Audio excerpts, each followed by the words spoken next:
Phil Hendry Show brought to you by A&E. 2 all-new original Horatio Hornblower movies. Set to sail tomorrow at 8 p.m. 7 Central on A&E. Here's Phil Hendry. 1-800-449-8686. Herb Sewell joins us, the author of Any Way the Wind Blows, 35 years of meteorology in America. As a writer, you have a personal assistant, and I know that I wanted to talk about your book, but you've got a situation with Don Chevier, who's been a personal assistant of yours for a long time. Yes, I do, Phil. Don started with me 13 years ago. I hired Don from Scripps Publishing. And it is a very difficult thing, I think, to end a long business association. I'm certainly hopeful that that's not the case. But we're very excited about our book. Well, tell me about what happened. Because we can talk about the book. Well, I had been invited to dinner at his home for Thanksgiving dinner.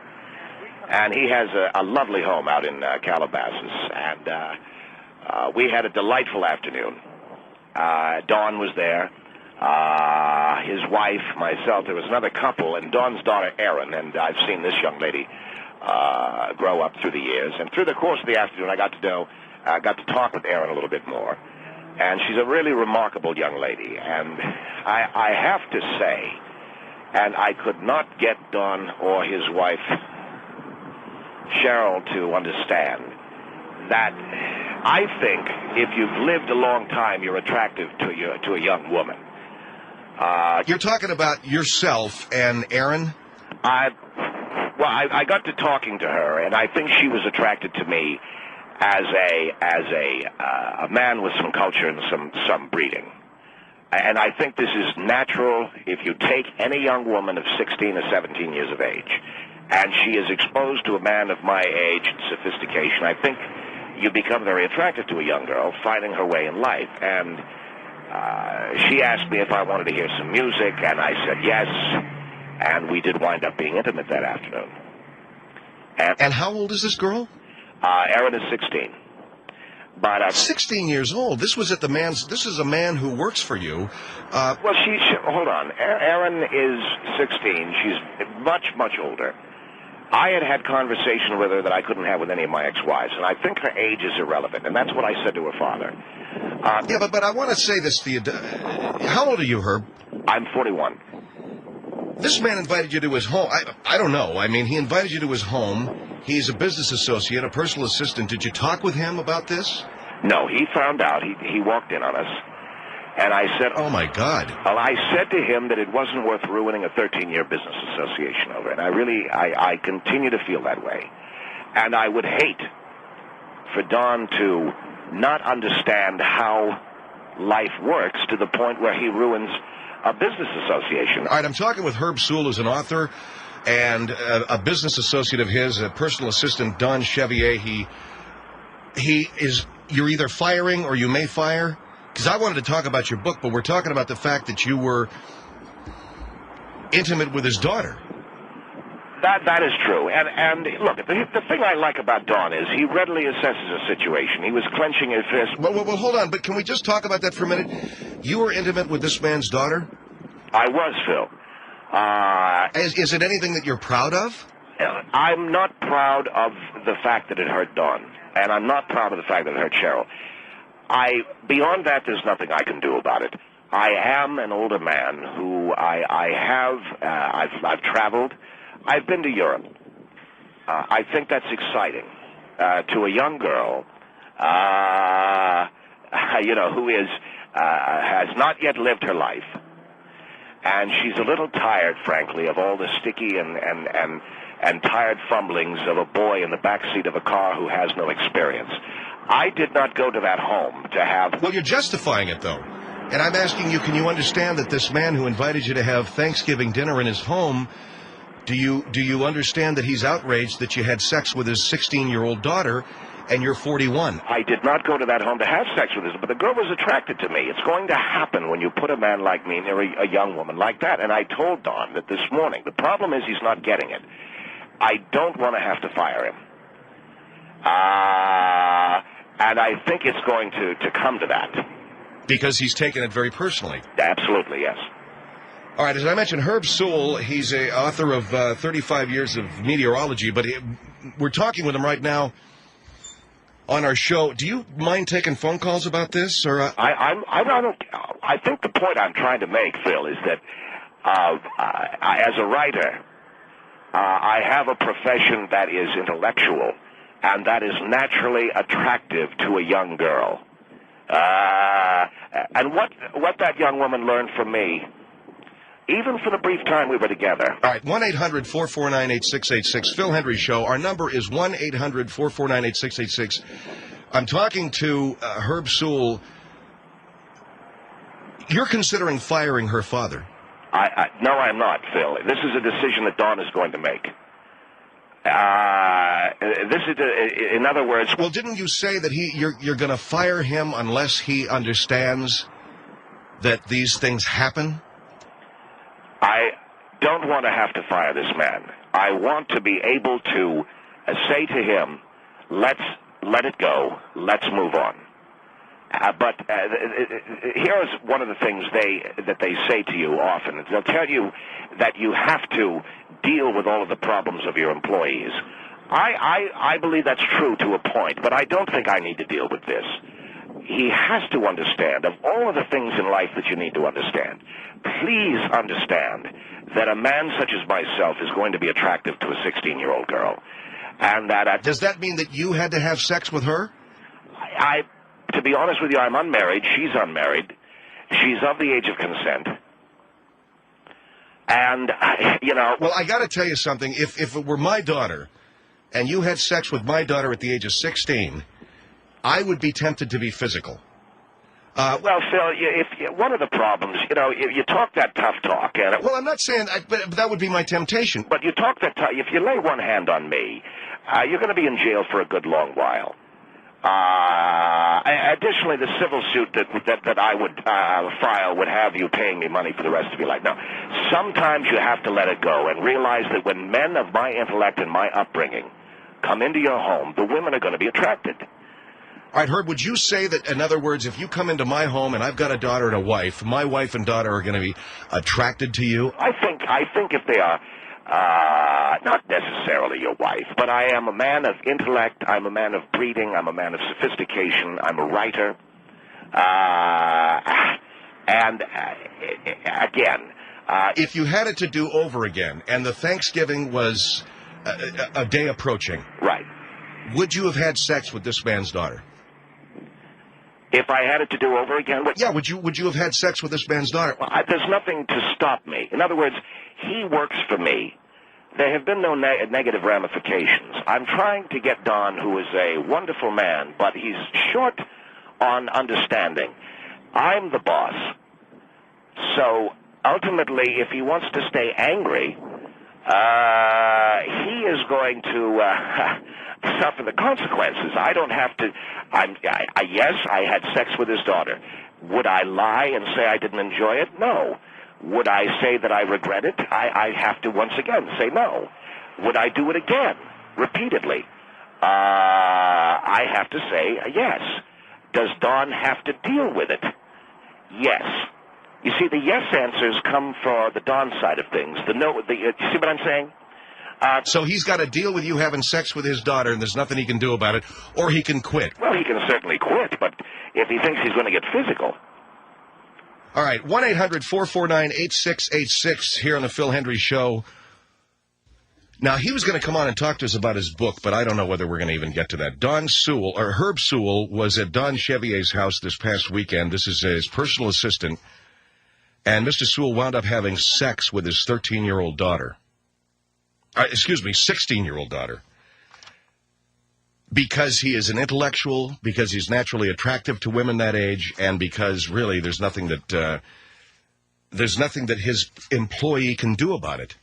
You know, if you're a guy's employee, does that mean you got to just take it if the guy's so attractive your daughter wants to have sex with him? 1-800-449-8686, Phil Hendry Show. 1-800-449-8686, the world-famous Phil Hendry Show. The Phil Hendry Show is back. 1-800-449-8686. Phil Henry Show here, back with Herb Sewell. Let's go right to the phones. You are admitting that you had intimate relations with a man's 16-year-old daughter, and you sound almost proud of it. No, Phil, I'm not proud. Well, you sound as if you are proud of it. You are, sounding as if there's nothing he can do. Well, it's true. There is nothing he can do about it. I did not go to that home looking to seduce his daughter. I think you need to understand that. I went to that home looking to have Thanksgiving dinner. His daughter,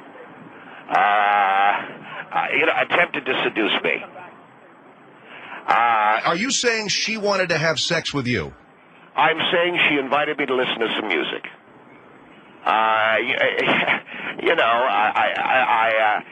You have to understand that some older men are attracted to younger women. And if you've ever seen the wonderful cartoon Kid Notorious with Robert Evans, here is an older man who's attractive to younger women, and so on and so forth. All right, 1-800-449-8686. Betsy, go ahead. You're on the Phil Henry Show. Hi. Yes, ma'am. Go ahead. Hi, I'm 48 years old. I have 3 children, a 19-year-old boy, and you know what? We can be attracted to people older and younger. I've dated men 13 years older than me when I was young, and I've dated guys 7 years younger than me. And what's your point? Betsy, this is Herb. What's your point? My point is, this guy needs a little self-control. Come on. Betsy, this is Herb Sewell. What is your point? You're not comparing your life to mine, are you? I'm not comparing my life to yours at all. You need some self-control. Thank you. I mean, do you think it's okay for a 16-year-old to be with a 41-year-old? I don't know what I did wrong. Okay, if you can tell me what it was that I did wrong. I'll tell you. She's attracted to me. I'll tell you from my personal experience that when a girl is with an older man, and as young as she is, it has scarred her. She is, you know what? She needs to learn about sex in the backseat of a car, wherever it's going to be. She needs to be not as sophisticated. Well, I don't think that a young girl needs to learn about sex in the backseat of a car from a. I know, but that was a reference that one of you made earlier. My point is that a teenager, as a mother, you don't recommend that, do you? A teenager needs to learn with the people of her own peer group. That group, they have to learn about it without becoming so sophisticated. I don't know what this has to do with. Why do I? I don't know what this has to do with me. Is what I'm trying to say. You don't know what this has to do with you. You have no self-control. No. And just because this girl came on to you meant you had to have sex with her? Well, I'm going to say something that you're going to poo-poo, but you sound angry that I didn't choose a woman in her 40s. No, I don't care. It sounds bitter. There's a level of bitterness. Look, I don't care. I don't care if you go to have sex with someone in their 20s, but you go down into the teens, and that is a child. You see, this is what we're saying. This is a little girl. She's 16. I understand that. But that is so they're going young. to be. Did you, Betsy, as a young woman, did you have intimacies with a man who was older than you, say, in his 40s, this kind of thing? Not quite as old. When I was 19, I dated a 27-year-old. Well, there you go. That's why you're bitter. That's why you're angry. No, not at all. I had a nice relationship with that man. I'm just telling you from my experience, though. All right. And you know what? 19, I was a lot more experienced than 16. Really? Well, even at 19 years old, that girl. I wasn't in high school. I was in college. Right. Okay. Well, whatever you did in those 3 years is your business. I don't think I'd want to hear about it. All right. Okay. Thanks, Betsy. 1-800-449-8686. Phil, this young woman is.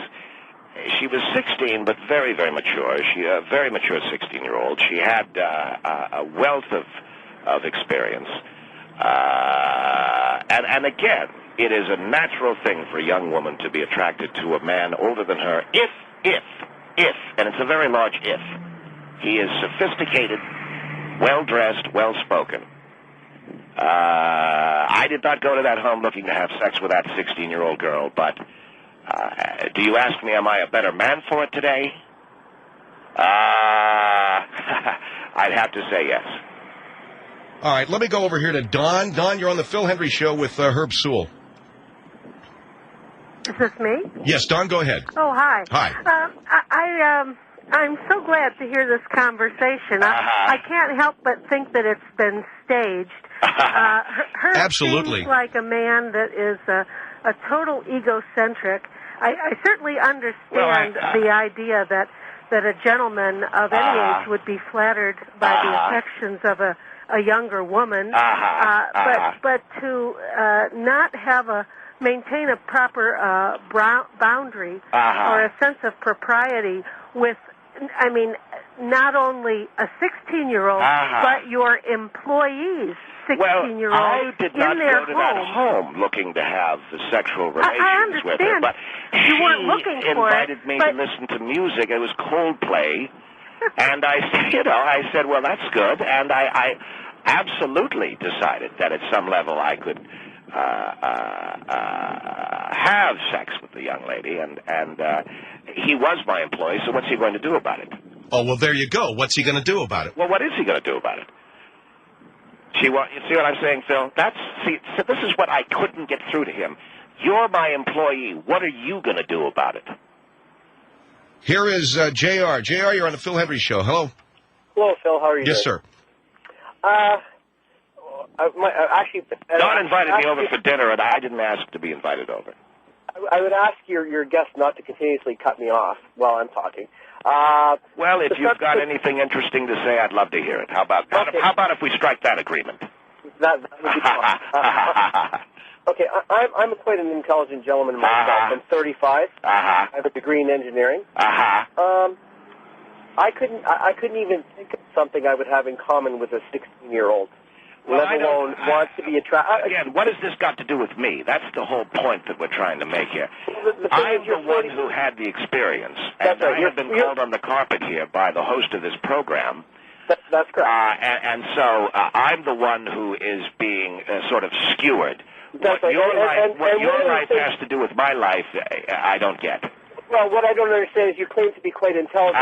What would you have in common with a 16-year-old? She's very, very well read. She's been to opera. She has been to. She's seen worlds that you wouldn't even know. I've written 6 books. I own my own company. I've traveled to Europe.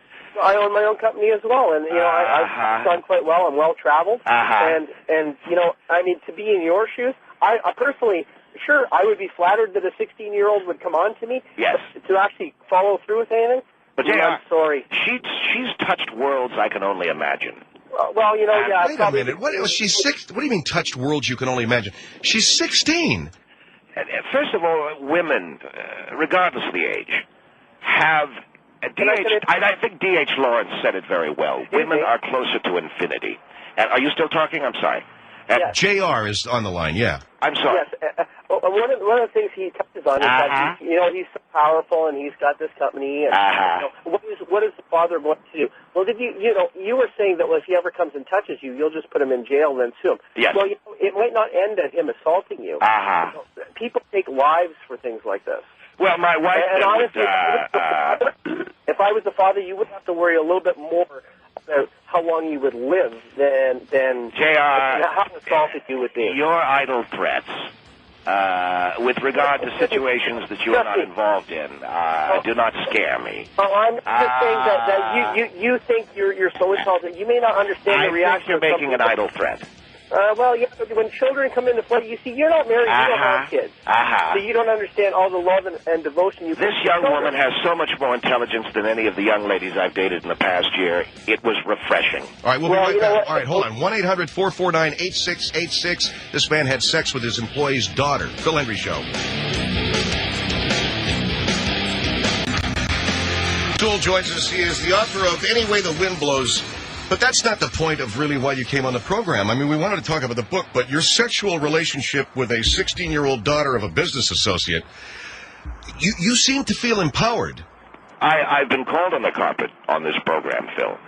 Well, I'm not calling you on the carpet for any other reason than you had sex with this man's daughter after he invited you over to his home for Thanksgiving dinner. Of which I will be eternally grateful.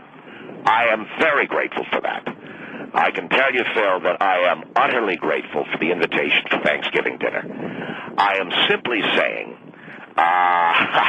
that if a 16-year-old girl finds a sophisticated man, have you ever seen Kid Notorious? What do you mean, kid? You mean that cartoon? Yes, the Urbane. Yeah, I've seen it. It sucks. Well, I don't know what you mean by it. It's an older guy who looks stupid and thinks he's a sex bomb, and he's a joke. Is that what you are? Well, I'm saying, I'm saying, Phil, that I am. Have you seen what he looks like? Is what I'm saying. What, Robert Evans, the producer? Yes. You look like that. I have a resemblance to him, yes. And that's the kind of man that a younger woman finds sexy. So naturally, a 16-year-old girl comes on to you, puts on her Coldplay CD, and you're having sex with her. Yes, and I've tried to say I'm sorry to Don. I put together a $500 bonus, a Christmas bonus, but he's really got to stop sulking. We've got a brand new winter line coming out, a new series of books that we're very proud of, and I can't have him sulking. All right, 1-800-44, but you'll give him $500 to try to get him over the fact that he's angry at you for having sex with his daughter.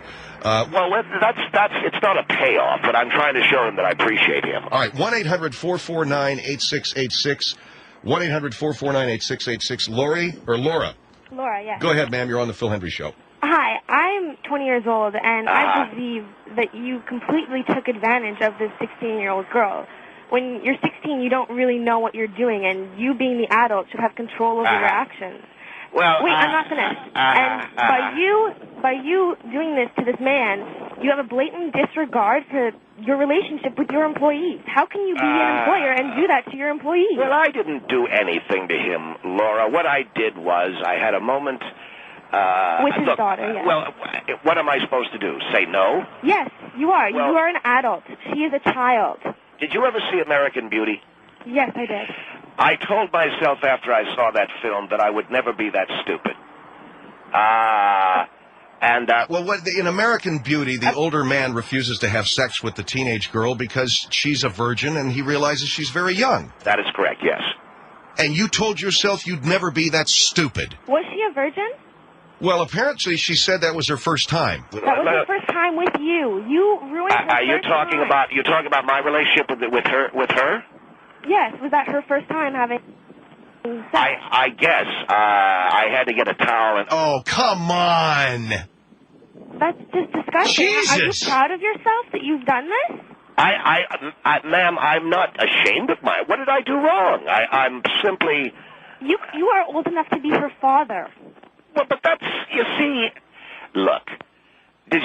many great romances are autumn, what they call spring and winter romances. And but this isn't a romance. Do you plan on seeing this girl again, or when she gets older? No, not at all.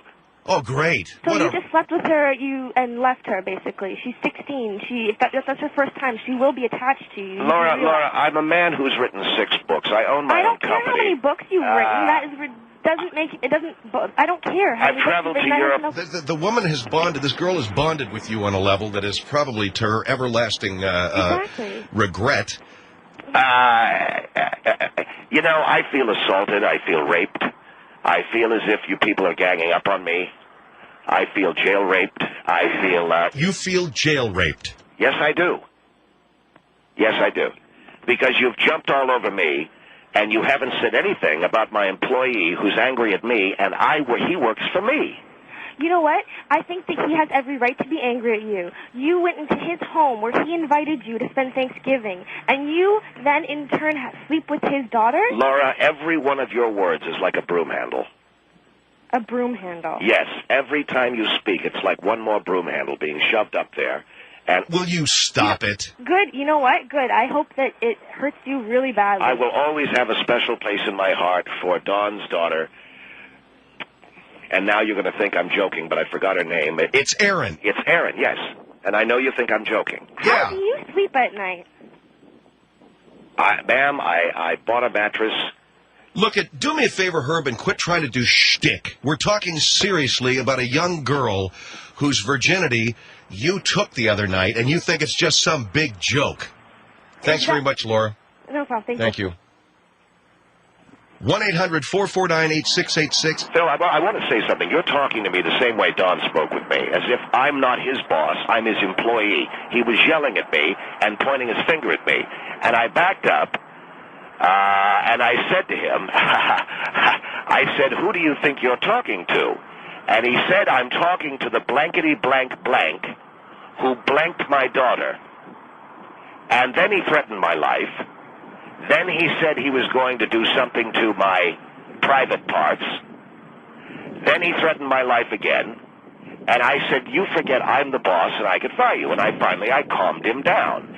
Now, Dawn has until tomorrow morning to get it together. Or he is out of this company.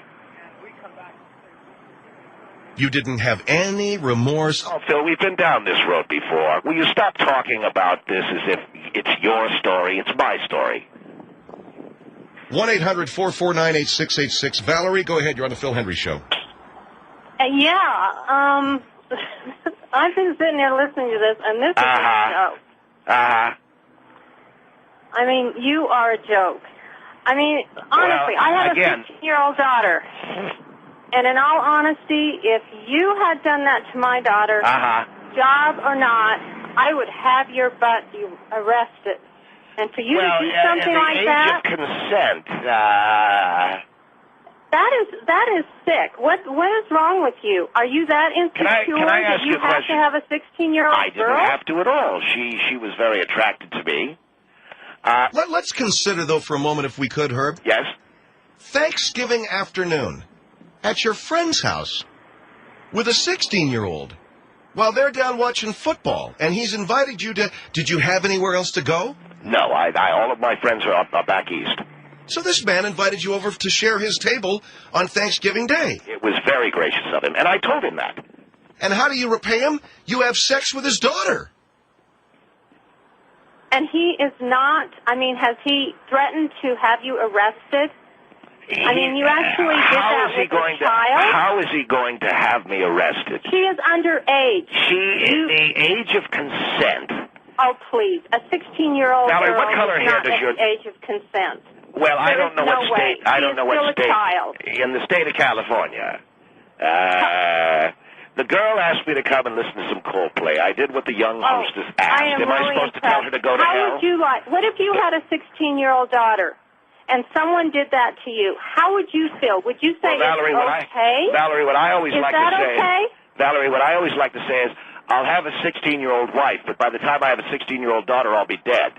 Well, hopefully that's true, because a man like you should not even have a 16-year-old daughter. But how would you feel? Turn the tables around. How would you feel if a 40-year-old man did that to your 16-year-old daughter? How would you feel? I'd feel great. You would feel great. I'd feel pretty damn good. You know what? The best thing you need to do is go get some help, because you definitely need it. To do that to a child shows me that you have no morals, you have no brain, and you don't respect other people. I mean, your employee. I can't. Are you hearing what the lady's saying? I'm hearing her, but again, she's filtering it through her own morbid perception of me. And I think it's wrong. All right, 1-800-449. Are you putting me on with all this? Phil, believe me, I came on your program to talk about my book. You are the one that asked me about my Thanksgiving, and you did talk to Don yourself. And he was angry, but I'm just wondering, you guys putting me on? I can tell you the trouble it's given me today, I wish it were a joke, because I've heard nothing but threats from this man.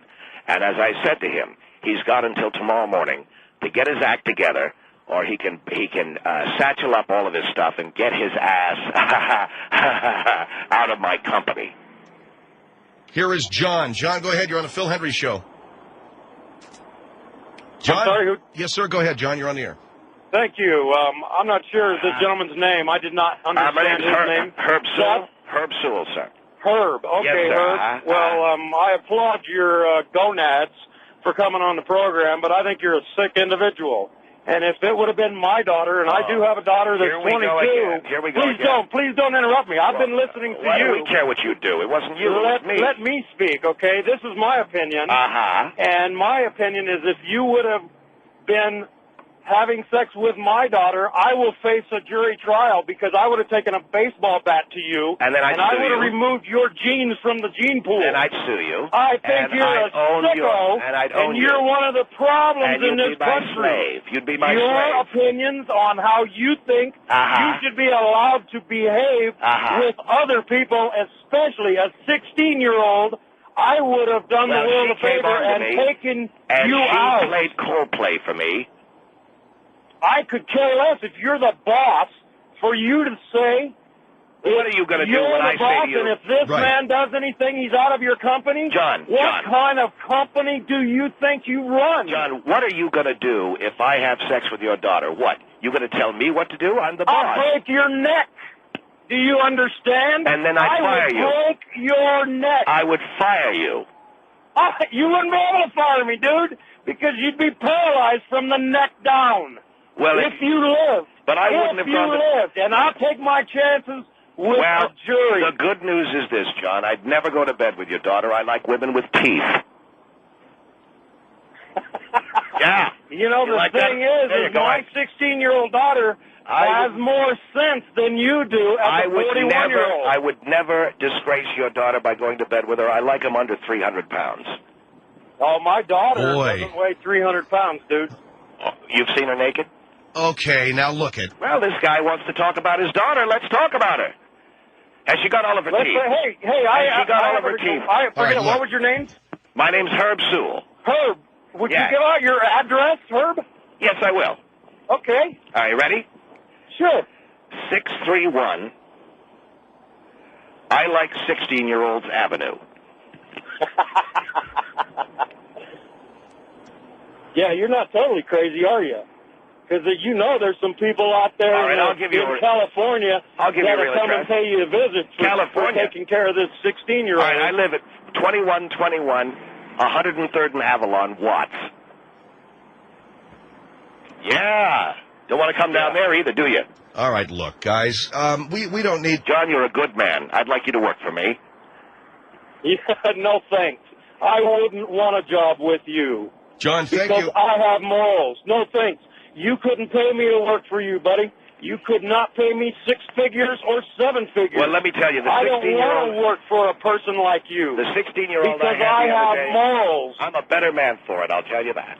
No, you're not. You just think you triumphed over a woman. Look, John, who is not a woman. She's a child. John, there's going to be an opening. You didn't get any kind of conquest. You just got a nut off. Look, John, there happens to be an opening because I'm going to be firing Don tomorrow. You realize you're beyond help, buddy. Can I say one thing? You just need to put the gun in your mouth and pull the trigger. Can I say one thing? Because nobody can help you. Can I say one thing? I've got an opening for a guy with a 16-year-old. No, I'm to you, man. Hey, forget about your daughter. How's your wife look? You're sick. My wife is gorgeous. And I met my wife when she was 12 years old. You're hired. And we've been married 23 years. You met her when she was 12 years old. She was 12 and I was 15. 6. I was 15. Oh, you like them young, huh? All right. I sense, Mr. Sewell, that you are recalcitrant, that you don't care that you might have hurt this 16... Oh, will you guys get off? You might have hurt this 16... Has anybody called her and talked to her? No, I'm listening to John. You have no clue. And by the way, John, quit calling up and offering up your toothless 16-year-old. I'm not interested. And what you're doing here is trying to provoke this man. I'm not provoking him. He's the one that called me sick and said he'd remove my gonads with a baseball bat. You are sick. And I would take you out if I would have found you with my daughter. Hey, I appreciate the opportunity. All right, thank you very much. Pack up your wagon and head out west. I'd love to meet your daughter and her set of gums.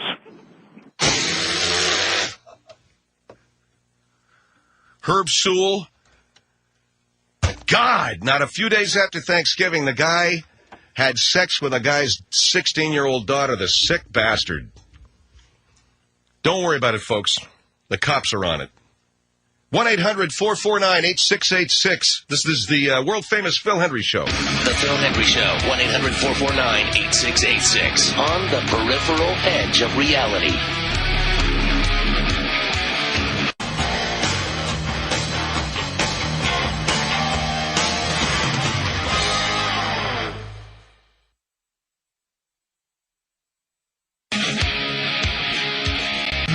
Do you understand what I'm talking about, though? Sex with a 16-year-old girl? Phil, when you have to understand that I am an attractive man to a lot of young women. And so much... I'm sorry, I got to turn my stereo. What is that? That's my stereo. What, let me hear? What are you listening to, man? It's just some relaxing music. All right, look, I got to take... You're relaxing to that, huh? What is that, the soundtrack to Anal Intruders Part 6? Yes, it is, as a matter of fact. Bug off. Phil Henry Show, our number 1-800-449-8686. Herb Sewell, who's got a new book out. Oh, and by the way, he had sex with his editor's 16-year-old daughter the other day. And the guy's a meteorologist who looks like Robert Evans, Kid Notorious. One of the all-time greatest cartoons, I'm joking, that we've ever seen. All right, our NFL wrap-up, not much to tell you. Green Bay really got hosed by Detroit. Pretty, or isn't, has been very honest with my friends. And one of the problems you get into when you're honest is people don't appreciate the honesty, but I can't live any other way. I've got a very dear couple of friends, Cassidy and Mike Tomlinson, who had a 6-month-old daughter. Her name is Emma. And they're very happy. But down through the years, Phil, as I have met people's children, especially the small ones, I can't do anything but be honest. Lying isn't in my vocabulary. And when they show you a picture, or they show you their child, and they say, isn't she pretty, or isn't he handsome? Do you want me to lie? Does society ask us to lie? I don't think so. And I have been very vocal in telling them that their children were plain ugly or that they were not attractive. Well, okay, so how many friends have you still got? I've got a lot of friends, Phil. Well, boy, I'll tell you, if there's one thing people are proud of, it's a newborn child. Well, these are not newborns. These are 6-month-old, because I understand the newborn children. You know, newborn kids get a little bent out of shape being in a birth canal. And yes, no, I know that. I'm talking about the fact, and I think it's time we say it, not everyone's 6-month-old or 7-month-old or 8-month-old is cute. There are many ugly children out there. And I have said it. It has caused me problems, but you know something, Phil? I sleep at night. And I know somewhere down the road, because I'm honest, there's going to be a place in heaven for me. That's all I care about. I am thankful that because I'm honest, and yes, I have told people that their children are at times frighteningly ugly. At least I know God understands that I will go to heaven for that. Now, let me tell you... Yeah, but what is the people? Do you keep friends? Now, you mentioned this... Oh, absolutely. All right, you mentioned this couple, Mr. and Mrs. Tomlinson, who happen to know Cassidy and Mike Tomlinson because they work in our business. They have a 6-month-old baby. Did you tell them that? I did, but let me tell you something. Oh, my God. No, let me tell you something. Cassidy was telling me how beautiful her baby was, and I hadn't seen the baby. Sure enough, I looked at the kid. I saw the pictures. The kid is ugly. Big ears, a push to... Have you seen the kid? No, I have not. Phil, I'm not being gratuitous. I don't understand to say a child is ugly. Phil, what I'm doing, though, on your show is telling you something because I've come to a solution. The child, in Cassidy and Mike's case, pushed in face, a head too large, the legs out of proportion, and I swallowed and I said what I had to say. I told her, Cassidy, your little girl is ugly. I'm so very, very deeply sorry for you. And, of course, you know, there's Frank, my husband, nudging me. And I said, you know, Frank, this is so... Quit nudging me like you didn't expect me to say this. So Frank was there? Absolutely. But let me tell you what I did. So what's with the baby makeover? That's my idea for so many parents who have not been blessed with the beauty of a beautiful child. I'll tell you something. You're going to think I'm kidding. Jason J. Delmonico, my son, really was gorgeous when he was born, and gorgeous throughout his youth. Wonderfully shaped mouth, beautiful eyes. You know, it's just... But that's the mother talking. That's what I'm saying. Other parents... No, in my son's case, he really was. But let me get to the point of what I'm trying to say. The baby makeover is an idea that I've had for the parents out there who are listening who may have a baby that is... you know, ugly. And ugly is not a bad word. Ugly is a starting place. You say, all right, look, the kid is ugly. Ugly as the day is long. let's start there. There are bonnets. There are makeups. There are, I found out, and you'll find, this is fascinating to me, there are pediatric hairpieces. There are all manner of different things you can do literally, to make up your child. Because we're not all bathing beauties. And we all have to do something with our looks, including babies. So that's what I wanted to say in your program, Phil, that the parents that are listening right now, who have children that are 6 months to a year, and maybe even later than that, you've got an ugly kid, why be resentful at people like me for telling you the truth? Why not do something about it? Empower yourself. Take your fate into your hands. You mentioned pediatric hairpieces. You mentioned... Well, there's piercing of the ears for the very young. No surgery. That's absolutely out. But you can pierce the ears. You can get a base or a blush, a kind of makeup. You can use contact lenses, are very popular.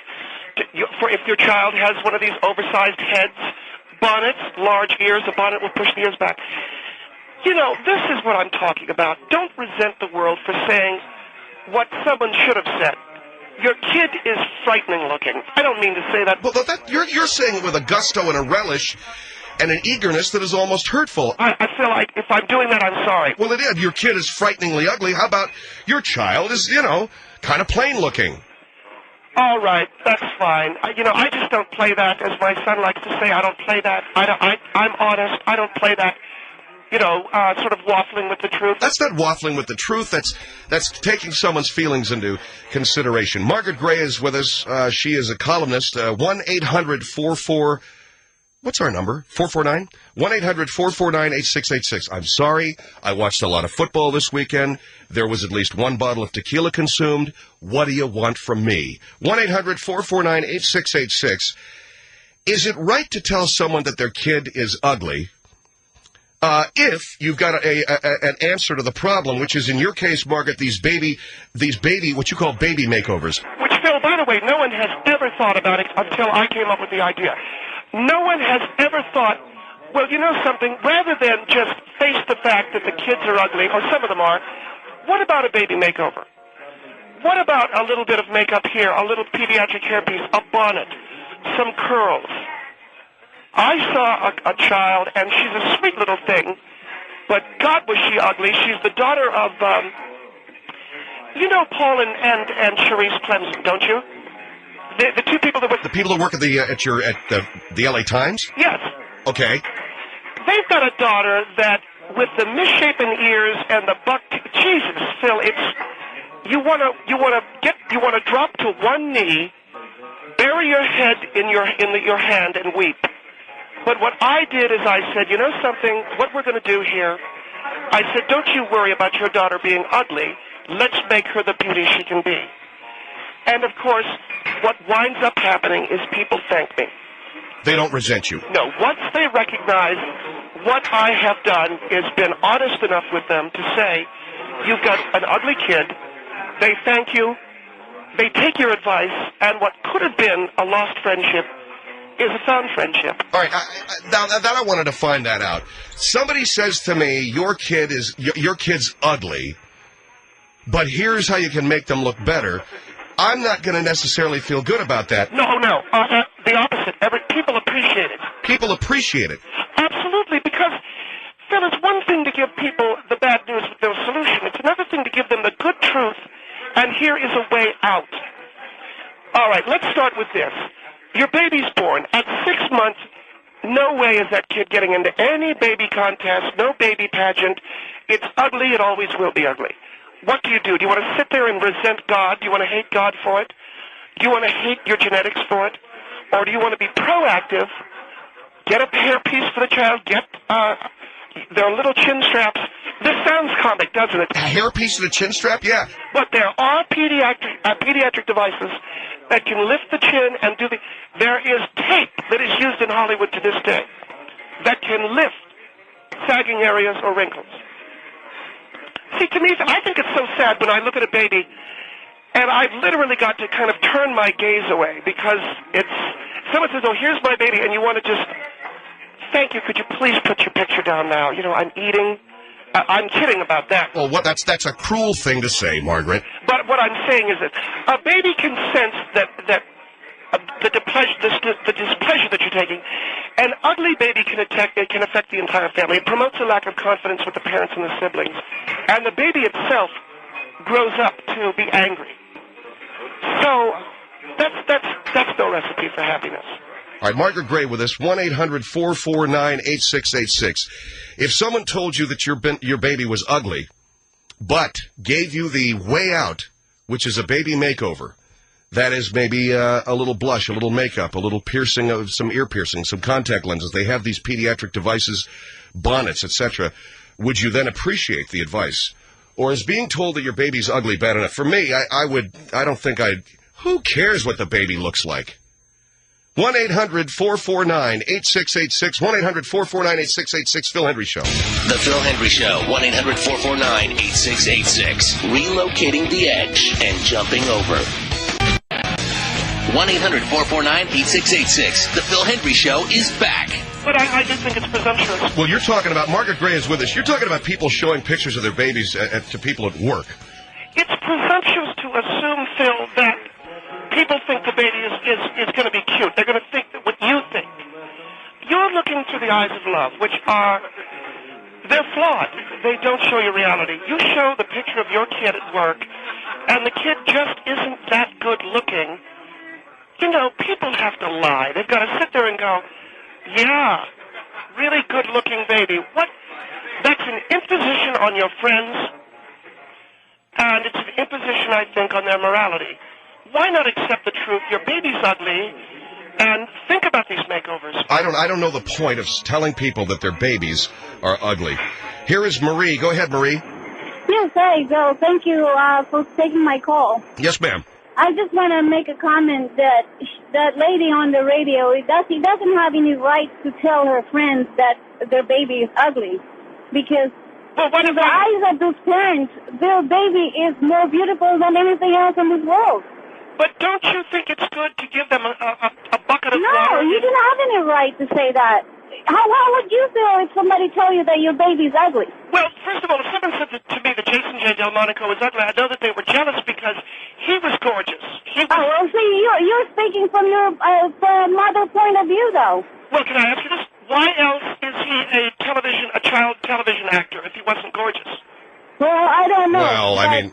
what I'm saying is, I don't care. To me, really, I don't care what you think, how my baby looks. To me, that baby is beautiful than anything else. They're beautiful than it's more beautiful than your child. Well, that's the way I would look at it. But that factually just isn't true. My son is most probably better looking than your children because he does television. Do you know what I mean? He's in television. But he still doesn't have any right to tell other parents that your baby is ugly. Let me ask you, Margaret, I mean, isn't it offensive to say that? No, not... Very offensive. Very offensive. Can you imagine what you did to those people that you tell them that their baby is ugly? But I gave them a way out. Well, it gives you that right to tell them that their baby is ugly and that your baby is beautiful. But I gave them a way out. I gave them the baby makeover way out. I don't care. Well, maybe to your opinion, they have a choice to make their baby more good-looking, but God gives them God gave the baby that look. You should accept that. Well, if God gave these people a baby that looked like that, like something out of Lord of the Rings, Two Towers, good come on. These are just television shows. There's no way. I mean, Margaret... There's no such thing in the real world. The idea that... Did you see that Two Towers, that golem? Can you imagine pulling back the sheets in a nice little bassinet and that's looking at you? I have had... No, wait. You're looking in fantasy world. It's not real world. There is no baby that would look like that in the real world. Yeah, and along with that, and thank you very much, Marie, for your call. Thank you. Marie, I'm getting the feeling that you have a baby that's probably not all that attractive. Am I right or am I wrong? Oh, I have 3 children, and I don't care what other people think about my children. To me, they're beautiful than anything else in this world. All right, that means they're ugly, right?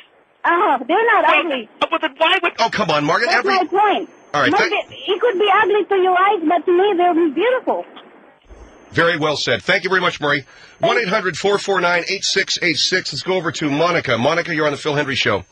Yeah, I want to make 3 points with Margaret. First of all, you were a child once, and I bet there were times in your life that you weren't as attractive as you could have been. I don't doubt it. I don't doubt it at all. Yeah. Secondly, so you know how hurtful that is to have somebody say that to you. But I would rather have someone tell me the truth. And so I can go about correcting the errors of nature than going along as if I'm good looking and people snickering and saying, look at the ears on that.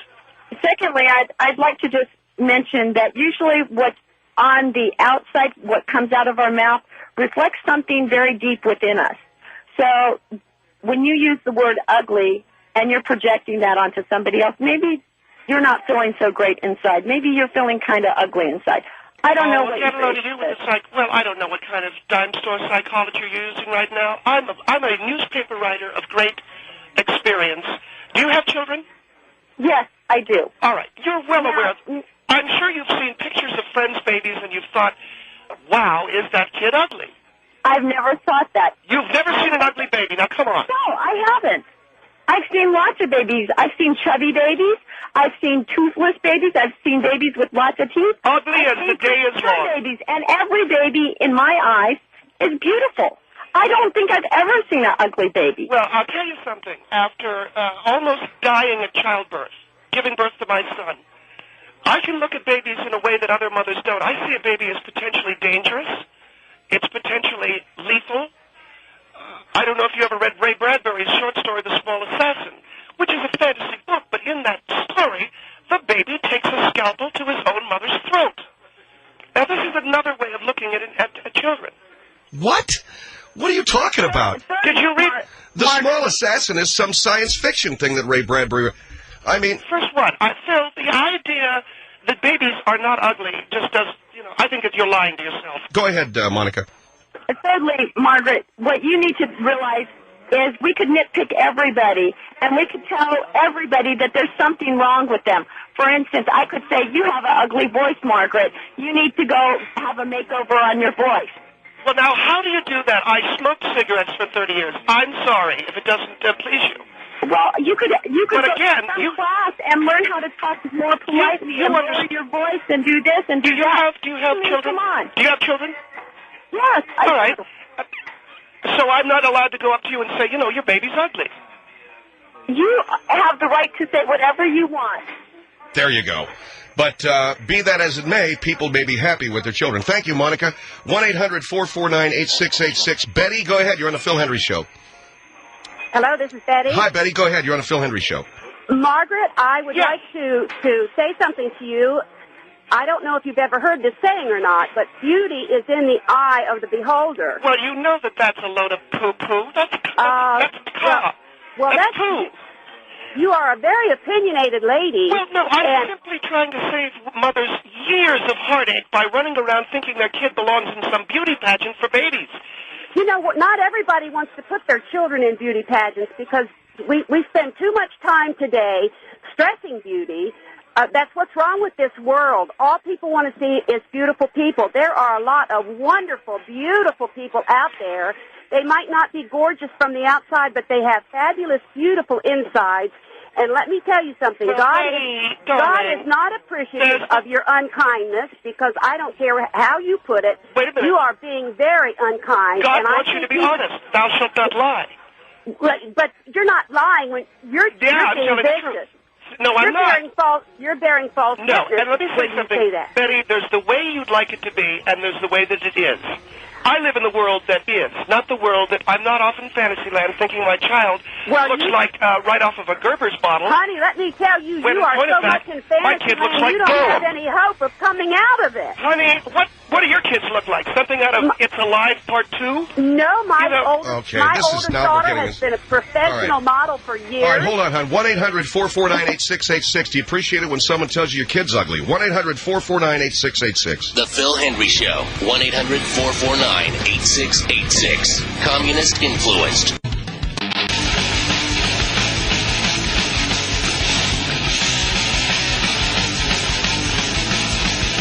The Phil Hendry Show is back.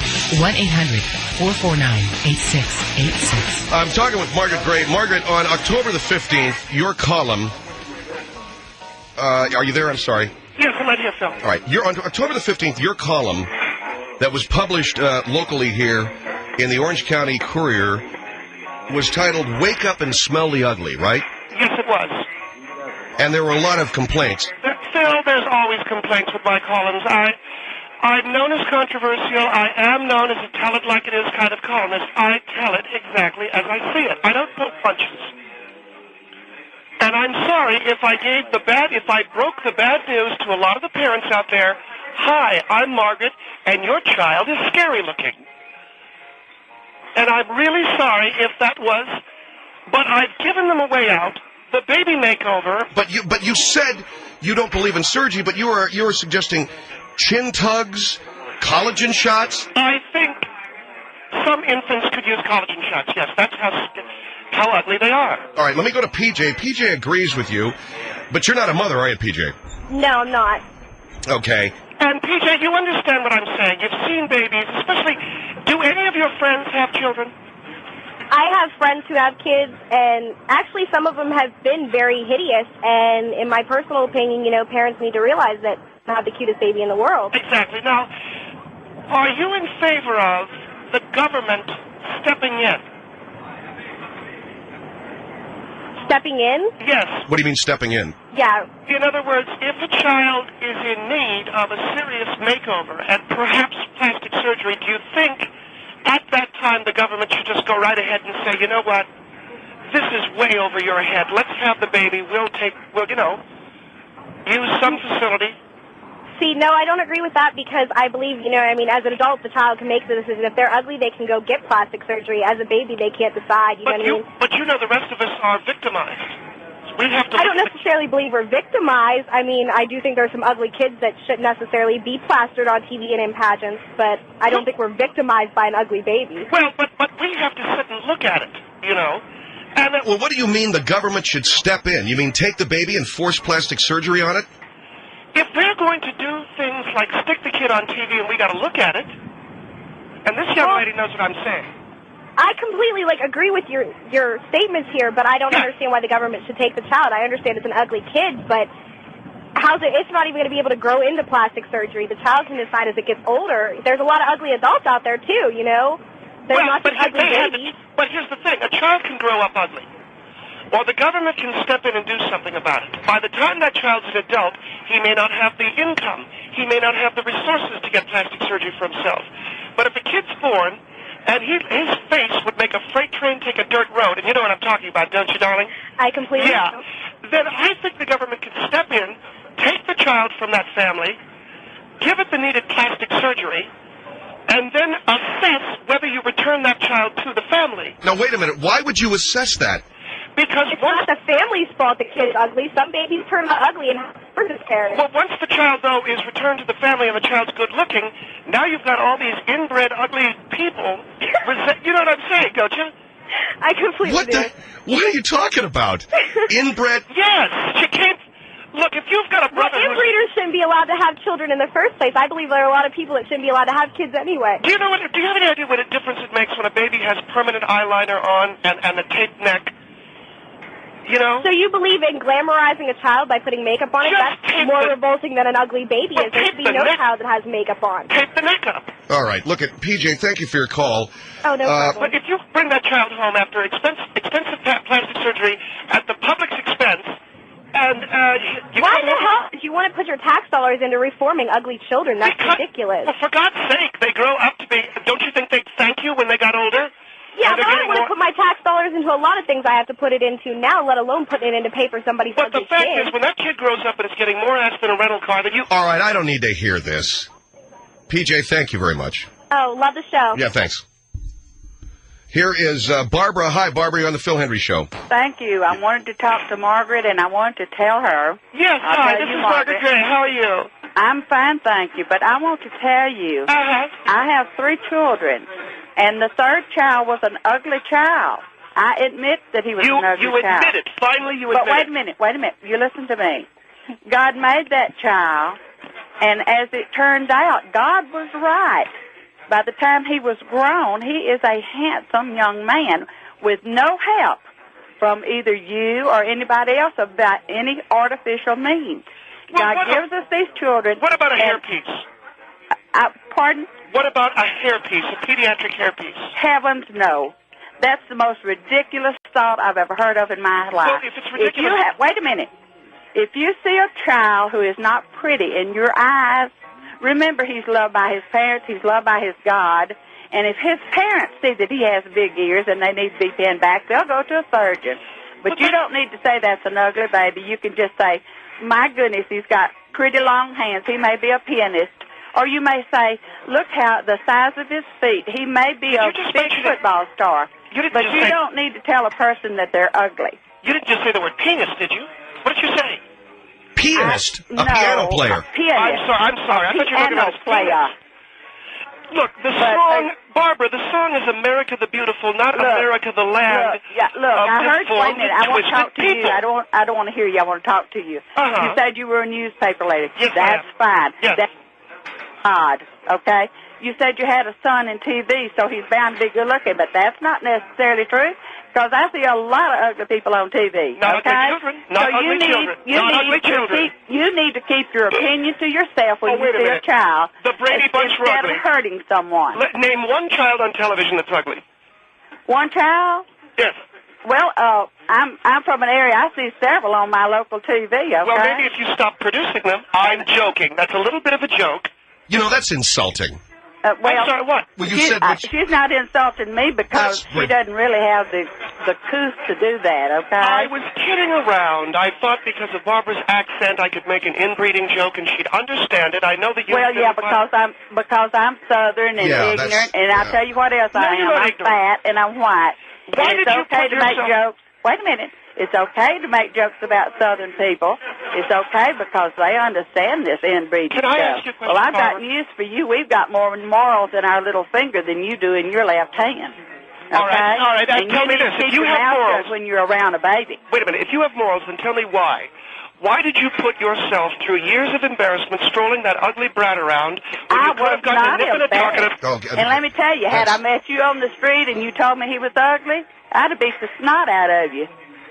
I'd have whipped you right there on the spot. Oh, you want to throw some hands, huh? Well, you want to get into it. You want to mix it up. I could.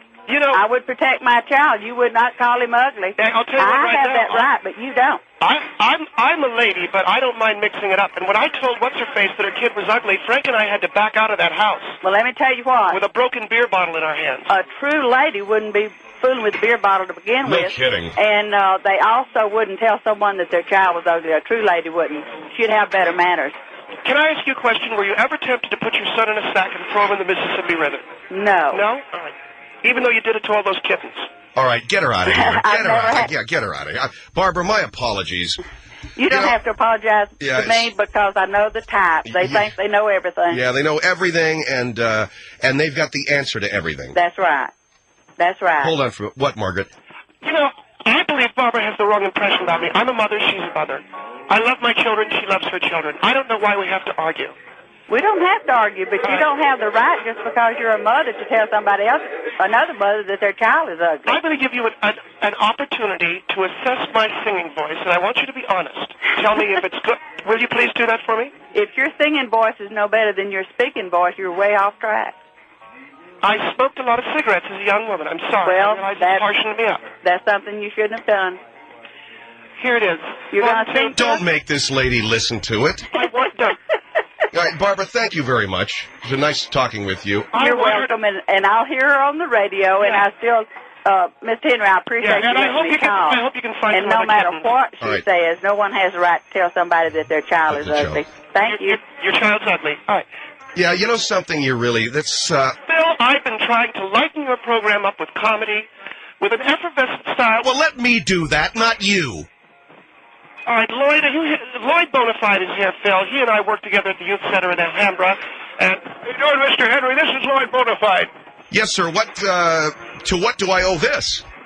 Well, Mr. Henry, despite what I don't want to get involved in anything that you and Ms. Gray are talking about, I simply wanted to apologize for the rendering of the song "I'll Do Anything" from the hit musical Oliver, which I was, frankly, not prepared to sing last Friday. Well, it was a little bit crude.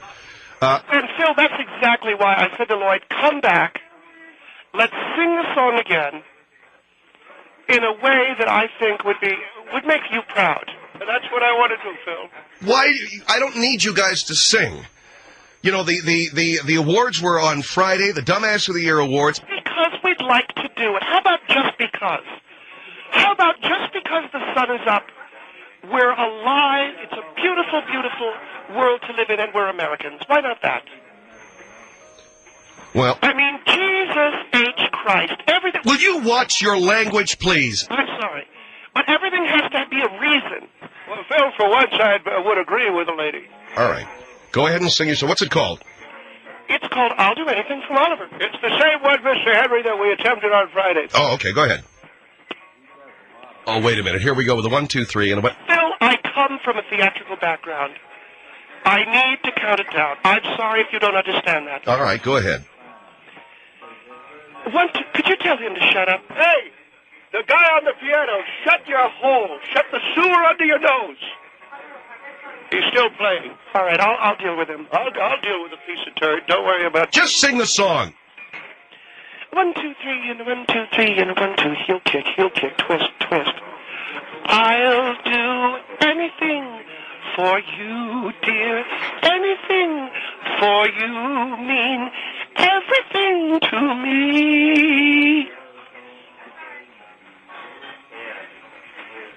Oh my God, Lloyd, are you all right? I can't breathe. Phil, All right, this is the last time. Phil, he's having a heart attack. Well, then call an ambulance. Phil, I gotta call you back. Fine. Jesus. The cat had a heart attack. He was supposed to sing the song.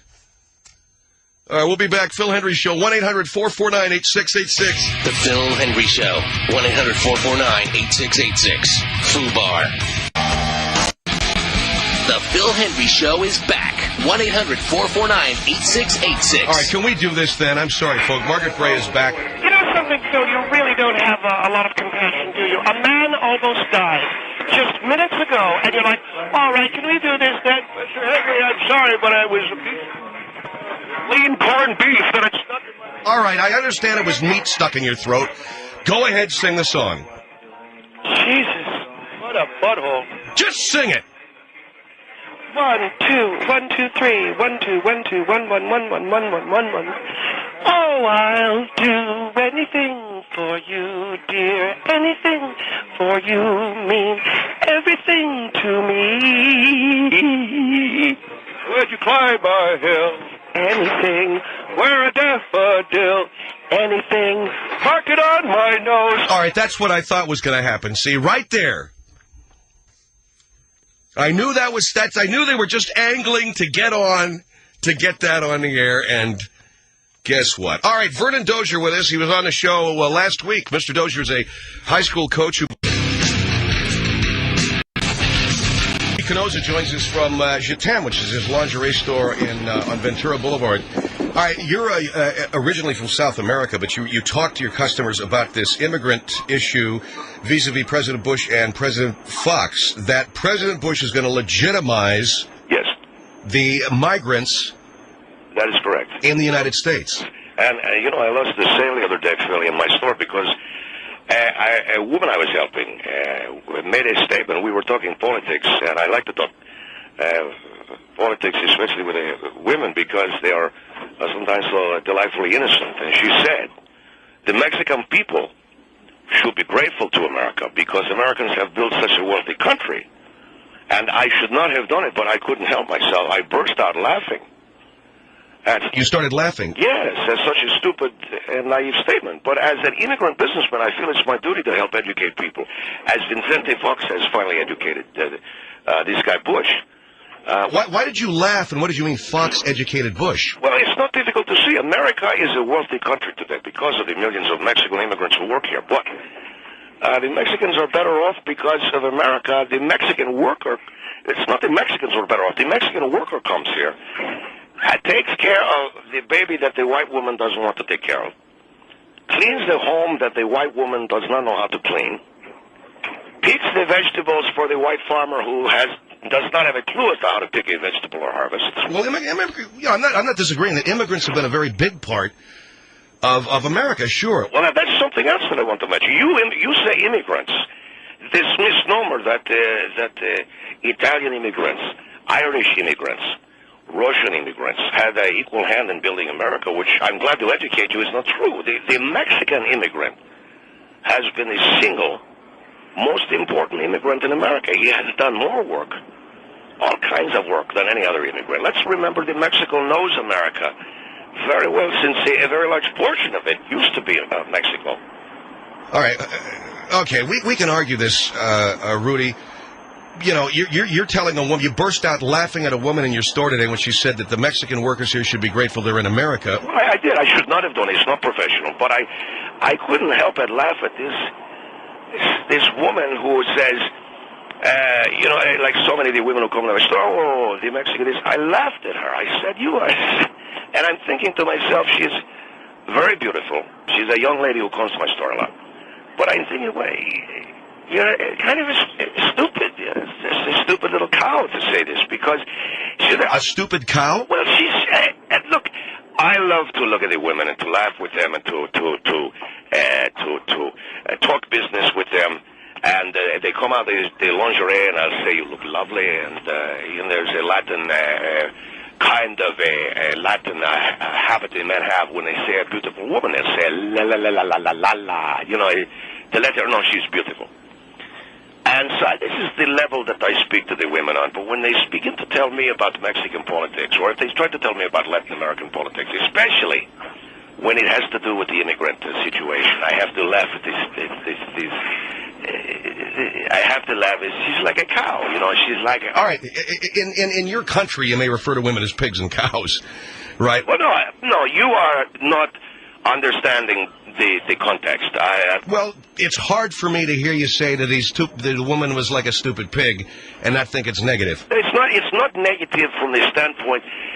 We use it in a completely different context. All right, so I'm not understanding it in terms of culture? Not understanding in terms of culture, not understanding in terms of the grasp of the situation. It's not to say this is a bad person, but her grasp of a political conversation that we were having was as good as a cow might have, but it's not to say she's stupid, but she does not have a grasp of the situation. All right, so the women come into your store, and but let's get on to the broader picture of the issue of immigration. You're saying that Vicente Fox talked to Bush and set him straight. I think it was just a matter of saying to Bush, look, let me explain to you the Mexican immigrant. You take him out of the mix in America, you don't have a country. You know, Vicente Fox is a good deal taller than Bush, and you can well imagine what happened. He probably walked up to Bush when they were finally meeting. Most probably put a finger in his chest and said, in no uncertain terms, this is the president of Mexico talking. You are going to legitimize the millions of Mexicans currently in America, or you're going to suffer the consequence of an open border, which no American wants.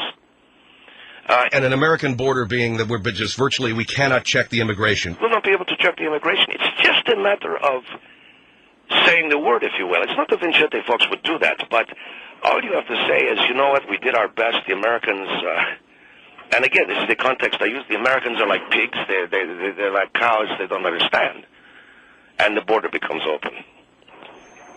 All right, 1-800-449-8686. 1-800-449-8686. You really think that Vicente Fox put his finger in President Bush's chest and said, this is how it's going to be? I think that President Bush had no choice but to accept Vicente Fox's demand. Well, it's hard to imagine you believing that America's success is entirely due to the Mexican immigrant, though. We have had hundreds of years. Let me finish here for a minute. Hundreds of years of a variety of different immigrants. I know you said the Mexican immigrant is the most important. We have had native-born people. Let me tell you, so can I interrupt? I see these women every day coming into my shop to buy some piece of lingerie. And while there is a baby at home crying, here is this cow trying on the lingerie. And all right, for the benefit of our audience, when you say cow, you mean she doesn't have a grasp of politics? No, it's not to say she's a bad woman. No, I know that, but when you say a woman is a cow... She has the grasp, the political grasp of the cow, yes. So this cow is in my store to buy her lingerie, to buy some garter belt to wear for a boyfriend or a man, maybe a boyfriend even though she's married to another man. I don't know what the cow wants to do, but she's in my home, she's in my store, and at home is her baby crying for its milk. Unless there is a nanny there, and that is a Mexican nanny taking care of the cow's child. I see this every day in my store.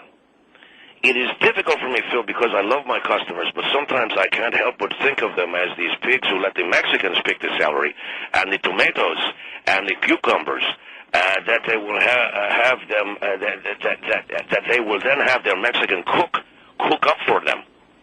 After the Mexican cleaning woman cleaned their house, and the Mexican nanny picked each other from school, well, the pig, this cow is here trying on her garter belt for the filth that she will engage in later on. And what do you mean filth? Well, I don't mean that, but share sexual practices, which are none of my business.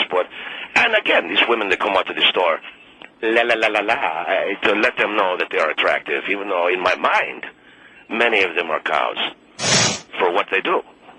All right, 1-800-449-8686, the number here on the Phil Hendry Show. We're talking with Rudy Canosa, who owns Je T'aime Lingerie in Sherman Oaks. You're calling American, basically what you're saying is America is nowhere without the Mexican immigrant because they do so much of our work. Yeah, because they do so much of the work, they do almost all of the vital farm work is done by Mexican immigrants. All of the service work in the restaurants is done by Mexican immigrants. All of the where they work for day labor is done by Mexican immigrants. In the horse racing industries, and so much is done by Mexicans. It's just funny to hear American women think that it is the Americans who helped the Mexicans when it is the Mexicans who built this country, who taught American women how to be a mother, who taught... That is, to me, is hyperbole. No, they taught American women how to be... They taught the American farmer how to recognize a vegetable. The other American farmers are walking through the... out there looking as... what is this, celery? Or what, and so the Mexican has to tell him.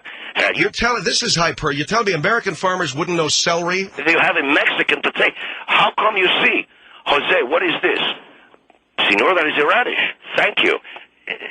These pigs don't know what So Bush, again, knew what he had to do. Sit down with the president of Mexico. Keep his mouth shut. And let Vicente Fox say to him, you, little man, you will... I don't think one leader of a country talks to another that way. I'm speaking figuratively. Okay. But you will open the borders, you will let the Mexican in, or there will be an open border. All right. That's the story from at least one immigrant businessman, Rudy Canosa, operating Je T'aime here on Ventura Boulevard. Bush has allowed the legitimization of Mexican immigrants because he had no choice. He was told he had to by Fox, and frankly, America wouldn't be anything. Americans wouldn't know how to pick vegetables or take care of their own kids were it not for Mexican immigrants. 1-800-449-8686 to weigh in tonight on the Phil Hendry Show. 1-800-449-8686. The Phil Hendry Show. 1-800-449-8686. Won't float without pontoons. 1-800-449-8686. The Phil Hendry Show is back. Excuse me. I'm coughing. It's really not a cold. It's an allergy. Anyway, Rudy Canosa is with me. You've been dealing with this cold, Rudy? We had it around the store, and some of the people that work for me have had it. I've always had problems with allergies, but I think the worst is over for us. All right, we're talking about the immigrant issue, as it was discussed by President Fox and President Bush. You're an immigrant yourself, Mr. Canosa. You feel that the Mexican immigrant does such vital work here in America that Fox pretty much dictated to Bush what was going to happen. Absolutely, yes. Because Bush is going to have to know which side, to use the term that you use a lot, which side of the bread the butter is on. The Mexicans are here to stay. You will never get the Mexican out. He's doing the work today that Americans, as I say, in a pig-like way, will not do. The cow that comes to my store, the way that... Why again, the American woman referred to as a cow... This is not negative. What I'm saying again, Philly, she is not educated politically. If an American woman tries to speak politics with me, Rudy must laugh. I look at her and she says, Rudy, I want to speak politics. I will look at her and I say, you're too beautiful to speak politics. And they all go, la, la, la, la, la, la, la, la. And I say, put on the lingerie and just be the cow that you are, because you know you have a child at home that a Mexican is taking care of. You know you're going to feed a salad tonight to your husband that a Mexican picked. You know that perhaps your daughter will come home tonight after a Mexican has had his hands on your daughter. You don't know. Be a cow. But if you must be a cow that recognizes which pasture you are in. And this is the point that Rudy makes. All right, 1-800-449-8686. Vicente Fox told Bush, open up the borders, let the Mexicans in, and Bush has no choice but to say yes. Here is George. George, go ahead. You're on the line with Rudy Canosa. Rudy Canosa. Yes, sir. How are you today? I'm from Pennsylvania. Where do you get off calling the American woman a cow? But it's not the negative. Hold it. It's not the negative. It is a positive. It is a positive. It is a positive. Now, just a minute. I'm a little older than you. I'm a veteran out of World War II. So don't set that stuff in the American tone. Mexicans also, don't you down the American president. We are lovers. We are not fighters. You are lovers. That's exactly. Well, why don't you go back to Mexico and while all them cows and pigs down there? I would love to do that, but the American people need their help. Why they don't need you Mexicans. do it? No, we can't. If we leave, you won't know what to do. Americans do not know what to do without the Mexican. No. Listen, Rudy, listen to me. Listen to me. The American doesn't know what to do without the Mexican taking care of their child. Where the hell what planet did you come off of? What planet did you come off of? I come from the planet Earth, the same one I presume that you come from. What Earth? You mean the what dirt planet Earth are you south? from? You are an old man. I'm an old man. Hey, Time Sonny. is passing you by. Listen. The American woman is a pig, not because she is fat, but because she does not know how to raise her baby without the You are out of your mind. And the Mexican... You are out of your mind. Do you eat lettuce? Hey, listen. Do you eat lettuce? And I plant it and I done everything with it. No. Let me tell you something, my friend. Lettuce and the romaine lettuce. Will you let somebody else say something? Rudy, go ahead. Let George talk, Rudy, and then we'll hear your comment. But the man's not made any sense. What do you mean I haven't made any sense? You've been blathering on like an old man. What do you mean? You're the guy who keeps blathering. I think you had a brain problem there. Brain? Bubblehead? Did you get I have a college degree. What do you have? Did you get shot in the head by a German in World War II? I wish you would come in here over to Allentown, Pennsylvania. I'd shoot you in the head. I'd work you over in the ring, my dear friend. You are like a pig. You can't talk. You must threaten. You must threaten people. All right, look, is anybody here... Hold on. This is Phil. You guys have got to start making sense, or we got to move on here. You're both threatening each other. This pig is going up and saying... I just want to let him know. Hold on. Go ahead, The George. American that made this country was a European white American, for your information. And you can bank on that, and you can talk to Michael Savage about that. That is a and lie. he'll tell you who built this country. Michael Savage would put his own people in a boxcar to Auschwitz. You know that as well as I do. That's the way you people should come into this country in a boxcar. I believe that Michael Savage would have put his own people in a boxcar to Auschwitz. But, George, if it wasn't for the Mexican, you would not know the difference between celery and a branch I from a don't fir know tree. them here. I don't see many of them here in Pennsylvania. You would be brushing your teeth with a fir tree branch were it not for the Mexican. Brushing my teeth. All right, hold on. Can we agree on this, hey, gentlemen? look, the good Mexicans don't want people like you. Can we agree on this, that the Mexican immigrant picks lettuce? Well, George doesn't believe it because he reads fairy tales. He thinks I got news for you. He does not even read a newspaper. I picked lettuce. I worked in cesspools. Did you ever work in a cesspool? If it's a good job for you. Oh, it's a good job for you. Yeah, okay, look. All right, thanks a lot. You are nothing but a pig. You see? A pig who talks about the Mexican. If you were in front of me right now, I would slap your face. You'd slap my face? You could try, my friend. My friend. You could try. For insulting the Mexican people the way you... No, wait a minute, Rudy. You've insulted the American people. The women are cows. The women are pigs. They can't take care of their babies. You know, the Mexican today is in America taking care of the American baby. And do you know why? Because the pig is in my store trying on my lingerie. Hey. George, do you have children? Yes, I have 5 of them. Who raised them? Yeah? Who? My wife. My wife raised them. That's a lie. I come from a family of 12. That's a lie. Don't call the man a liar. You don't know whether he's lying. My grandfather come from Europe. He had 11 children of his own. Don't you Today, tell me I'm a the liar. Mexican immigrant runs everything. The Russian immigrant, he does not know a thing. Look, the European All right, George, immigrant. thank you. I got to take a break. 1-800-449-8686. Let's go to Gina, because Gina's of Hispanic ancestry. Correct, Gina? Yes, that's correct. Go right ahead, ma'am. First of all, I want to tell you that I'm very educated, articulate, and I'm calling, and I have a lot of respect. Of course, so you're a Latin woman. I would appreciate being shown the same respect by being allowed to speak my opinion and my piece and not being interrupted the way the gentleman prior to me was interrupted. And Of course, I would love to let you, okay? because you're a Mexican woman, I will let you. Thank you. Please show me the same respect, okay, please? Of course I will. Okay, thank you very much. And again, people don't always agree, but people don't always have to agree, okay? Right, good point. Can I ask the caller, though? I want to ask Rudy, what is that foghorn? That is, it's like a door chime here in the store. When we've had to have some customers come in, I'm sorry. All right, go ahead, Gina. Okay, thank you very much. Yes, I am of Mexican heritage. My ancestors on my father's side, are all of Hispanic heritage. On my mother's side, yes. Would you continue, Gina? Go ahead, please, Rudy. I didn't know if she was going to start giving a resume. I want to speak politics, okay? Okay. You know, so my thought, you know, I don't believe for 1 minute that you're not a pig because you're Mexican. You are beautiful. And I do not believe for 1 minute that the American people would not be where they are if it was not for the Mexican person. I was not raised by a babysitter. I was not grown up being taught that you need to be raised by Mexican people. I've learned everything I've learned through American people. My father fought in the war here. My brothers served in the war here.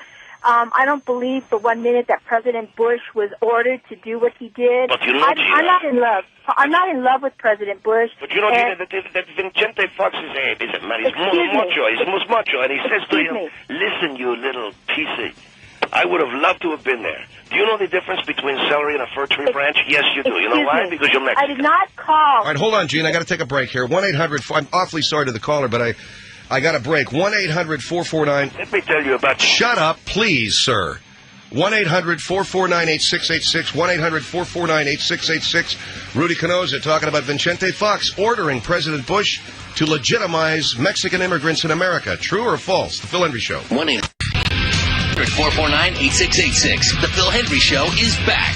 Coming up on our show, Justin McElroy, who is a high school senior, writes for his high school newspaper. He got his article banned from the student paper. It was called... Well, the article's called Just Be a Mom, Not a Piece of Ass. It's a really controversial thing for a high school student to write. Right now we have Rudy Canosa on the line with us from Los Angeles. He is talking with us about the Mexican immigrant status in this country being the product of basically Vincente Fox telling Bush this is how it's going to be, and that the American people would be nowhere as a country without Mexican immigrants. And thank you, Rudy, for hanging on. And the other point I want to make, Phil, is you asked me about the door chime here. At our store here, we have a joke that we play on some of our customers that they come. The women are a little bit heavy. We will play this foghorn to let our staff know, this is a lady who's going to need some extra help, that's all. So when you hear that, please... forgive me. So you're hitting a foghorn for overweight customers? Yes, it's a joke as a way of saying, and here comes a lady. Yes. Over to the second line, yes. It's a way to say to them, welcome, and you're going to need, we will give you extra assistance. All right, 1-800-449-8686. Roxanne, hi, you're on the Phil Henry Show with Rudy Canosa. Roxanne? Yes. Go ahead. Yes.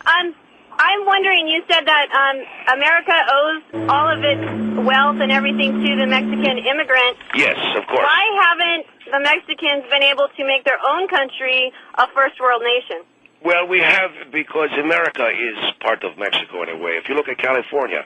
Okay, but the part that's not Mexico, is a third world country. The fifth largest economy in the world is California. This has been made by the Mexican people. Well, what about Mexico? So Mexico is doing great, but it needs then why are the people more. Coming here? Because there's lots of money to be made. Why aren't they making money in Mexico? Well, because this is the place to be. Because Vicente Fox isn't offering economic opportunity. Well, the point is, Roxanne, if you knew how to take care of your children, we wouldn't have to be here. And as long as we're here, we can take care of the children that the American women don't know how to take care of. We can mow the lawns they don't know how to mow. We can... and pick the fruit that they don't know how to pick. The American people are wonderful people, but bright they ain't. And the thing... Well, to say that we're stupid... Well, I'm not saying that Americans are stupid, but they need help. If you have to go down to Mexico to find someone to take care of your child because the pig is here picking out lingerie for some disgusting sexual act that she will do with perhaps a man who is her husband, perhaps a man who is not, then I would say the cow needs to be enlightened. Until the Mexican came to America, the farmer thought the American mother didn't know her nipple was for to feed the baby. She thought it was for something for the man to play with. Oh, that is absurd. But if you think about it, why are there so many Mexicans taking care of American children? The American women don't know. And thank God that the people... Look at that. See that? Now, every time I hear that foghorn, there's a fat woman coming in the store? Yes, sir. It's a joke we play around this time. Look at that.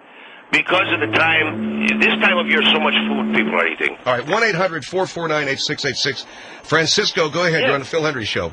Yes, I'd like to speak with Rudy, please. Hey, Rudy. Yes, sir. I think, I'm a Mexican, but I think you're an idiot. You know why? Because the way you speak. Oh, really? You went to college, right? Yes, I went to school. Did you? Okay, why don't you have a good education and let the older man, when he was speaking to you... Listen to me. You listen to me. I'm talking to an idiot. I don't have to listen to you. But I am more educated than you, my friend. I know this country better than you. Would you let me talk? I have kicked ass. Yeah, let Francisco talk, and then you can. Let me talk. But this man picks... And then you talk. You're a lettuce picker. You're going to... Let me talk first, and then you talk. Go ahead, okay? sir. Go ahead, sir. Okay. I think you're an idiot. You know why? You know why? Are you letting me talk now? You say the American ladies, the American women, they don't know how to raise their kids. That's correct. Woman, because my wife, she's American, and she knows how to raise my kids. They're 20 years old right now. Because she's married to a Mexican who will have no other... You will not stand for a woman who will not know how to raise a child. You know what? You wrong, man. You wrong. I didn't know so many things. The Mexican nanny... Will you listen to me, man? No, but the reason why your woman knows how to take care of your child is because the Mexican man, he demands that the woman knows how to take care of the child. The American man, he does not demand that. He says, go get the Mexican. She will feed the baby. She will wipe the turd from the baby's pant area. Okay. She will, Hey, now let me talk. You talk, now I talk. Okay. Go ahead, Francisco. You saying that the American women, they're cows, they don't... You know what? The American women, they are well educated. Most of them, they're so nice. You should be grateful to live in L.A. I want to interrupt, Francisco. I want to interrupt. Is that many fat women coming into your store? Right now, we've got to run, yeah. It's 8:30. We're closing at 9 o'clock. Because every time I hear that foghorn, it's a fat woman coming in the store. Yes, sir. I'm awfully sorry. Will you shut the hell up, man? Hey, listen, you pick celery for a living. You don't tell a business owner what to do. You're in the radio, be polite. You're the Mexican man. You're an idiot, man. You know the Mexican, they come here... to the pig's nipples. You know what? You know what I hate about the Mexican, that they come here, the women? You know what I hate? They go to welfare. They come here, they get pregnant, they got so many kids, they go to welfare. You're talking about your wife, not mine. All right, thanks. He sounds like a self-hating Mexican, huh? Oh, you find a lot of these self-hating Mexicans. They want to come here. The first thing they want to do is to get rid of the cowboy hat and the cowboy boot. They want to begin to dance to this filth. Madonna, who's nothing more than a cow. Then they don't... Because I remember when I grew up, and they run so grande, the concertina, the mariachi. Well, I love Mexico. You're a cow that goes there to drink the tequila. Don't call me a cow. I go down there because I appreciate that country. Here is Christy. Go ahead. Christy, go ahead. Oh, hi. Yes, hi. I'm a first-time caller, Phil, but I had to take this opportunity. I've raised my own children. All of my friends have raised their own children. I have not known one person who has ever had a Mexican immigrant raising their children for them quite successfully. Are you Mexican? No. And I've had no Mexicans raising my family. And let me tell you something. I just spent about 2 weeks down in Mexico at Christmas time, And I saw how your kids are raised in Mexico, and it's really you come to Mexico poor. to put down We our were building houses. but you as a don't mind charity. going down there too. We were feeding your children. We were these kids that are raised so well by Mexican women and Mexican parents were starving. They had no clothes. They had no food. Because the American government They had has no cut them off shoes. from food. It is the Americans' fault that my children starve. Wait a second. How do you figure that? Because No, America we were bringing has food got in. good, Food that we had to smuggle, by the way, because your Johnny government Green is so Giant. corrupt. I am a true Latin man. I wear black. Oh, you think that's funny, huh? I think you need to wear the cowbell. You know something? Why do the cows love me when they come in to try on the lingerie? Because they know that I'm a gentleman.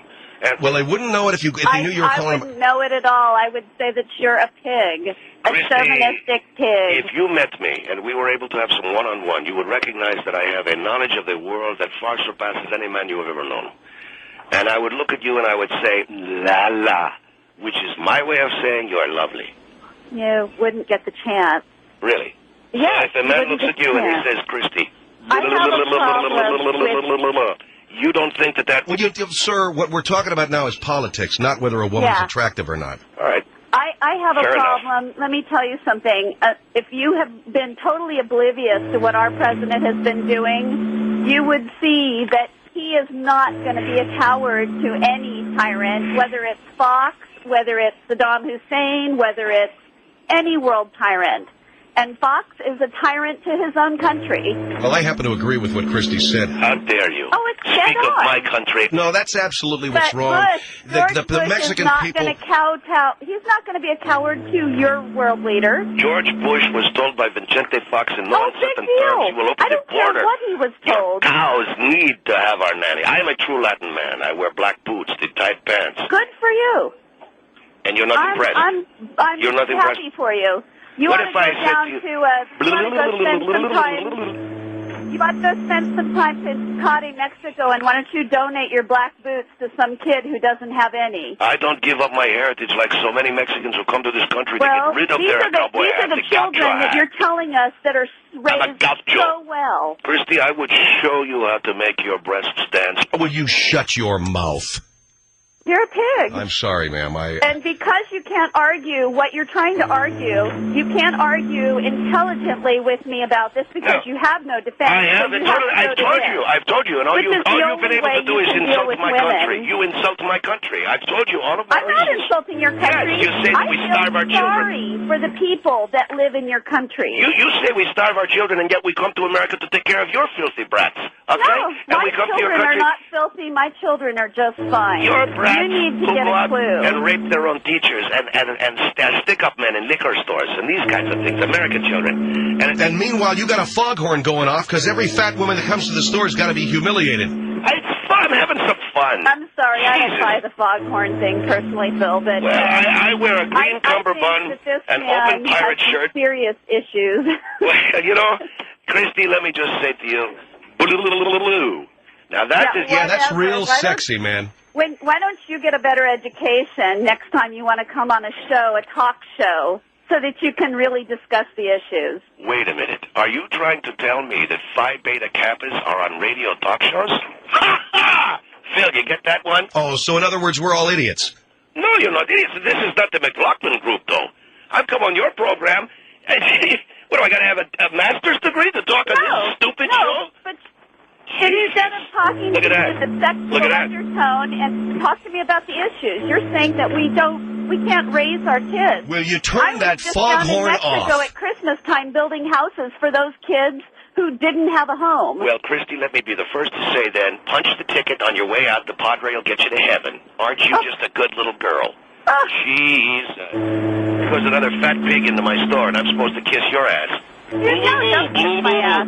All right, look, I got I to go. did it for kids, not for anybody like you. Look at that, one fat slob after another coming into my store. You sound like one of them. All right, thank you very much. Thanks. Thanks. Look at that, one after the other, one after the other. Fat, fat, fat, fat, fat, fat, fat. And do you think anybody gives a sweet holy Jesus? Look at that. All right, let me... Oh, come on, man. I can't do anything about it. Donita, go ahead. You're on the Phil Hendry Show. Hello? Yes, ma'am. Go ahead. Yes, I want to let him know that he is the poorest representative of his nationality I have ever heard in my life. Are you Mexican? No, I'm American. My husband is from Mexico. My children are both Mexican-American. See? You My married a daughter Mexican. is more intelligent than you. She's bilingual at 2 years old, and she's a better representative of her nationality. Do you speak Spanish, Mr. Canosa? Yes, I do. Not you, Donita. Do you, Mr. Canosa? No, I don't. Why? Oh, I my God. I forgot. You I have forgot? been speaking Spanish for 3 years because I chose to, not from my husband, but from other people, from the dictionaries and everything else. And you're telling me that I'm a better representative of your culture than you No, are? you speak Spanish so you can order around the Mexican pool boy and the gardeners. That's No, why no. you speak.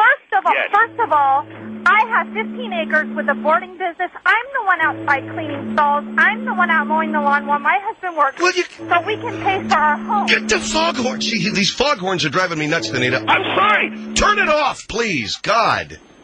Okay, you want Spanish? No quiero Taco Bell. There, you happy? Good, sweet. You know, Donita, your daughter is learning to speak Spanish so that when she is older and she becomes an American cow, she can tell all the Mexicans where to put the potted palm and how much fertilizer to put. She's bilingual.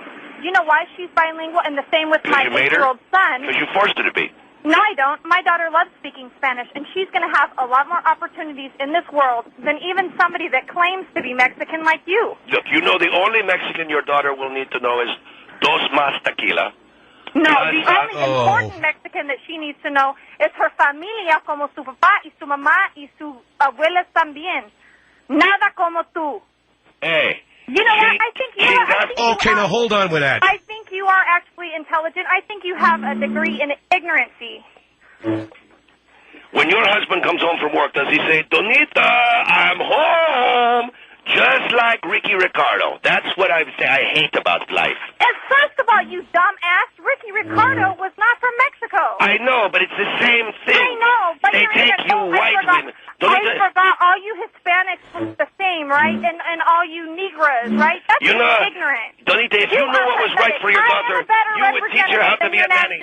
You would teach her how to be a nanny, then teach the pig to put the baby to the nipple. No, you wouldn't. I would teach her to whoop people's butt like you. The only Mexican Spanish your daughter will ever need to know is dos tequila, más sin salte, and that, you know, like, and do you have the chimichanga today? Jesus! Why am I the only... Okay, would you knock it up? Donita, thank you. You are and, so welcome. you know, bilingual is terrific for kids. Learning another language. And I told my daughter, I said I'd like her to... Can I go now? Would you just shut up for a minute? I told my daughter I'd love her to learn Spanish. Living in California the way we do, especially.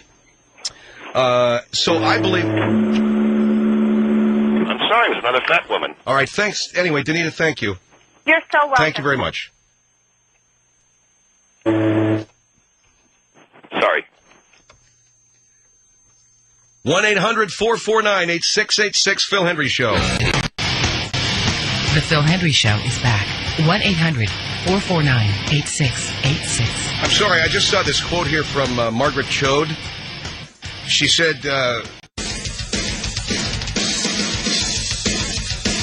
badass, just like Sean Penn and that other fruitcake. What's that? Honesty. So I find out. The Phil Hendry Show is back. 1-800-449-8686. I just want to ask you a question. I got Jeff Dowder on the line from Caltech. Can you tell me, Jeff, if how long does it take, first of all, for a spacecraft to fly to Mars, as opposed to just, I don't know. I guess I don't know what I'm thinking of, you know. But how long would men have to be in space? Well, first of all, Phil, the trip to Mars it's time consuming because of the distance. We're talking about a distance of probably anywhere from, in terms of time, anywhere from 10 to 12 months, depending upon the position of Mars at that time as relationship to Earth. But it can be done, and it certainly can be done now with the new warp drive engines that they're working on at NASA, through Teledyne, through Martin Marietta, some of these other corporations. Also, Grumman has developed a warp coil using a dilithium crystal, which can also be utilized. for this kind of travel, because we are approaching the time now where we could probably do warp speed or time, speed at the speed of light, or travel the speed of light. By the way, I'm talking with Jeff Dowder from Caltech, 1-800-449-8686. I don't know any of the stuff. You can understand, I'm not a scientist. When you say a warp coil, yeah, a warp coil is just a component of a advanced style engine using a highly dense piece of matter to drive or to hyperdrive the engine, and that is to extend the ability of the engine to travel at the speed of light. Now, we have not mastered, obviously, the ability to travel at the speed of light, but we're approaching that. And using these dilithium crystals, because they're so dense, you're able to approach the speed of light because matter becomes denser the closer to the speed of light that you get to it.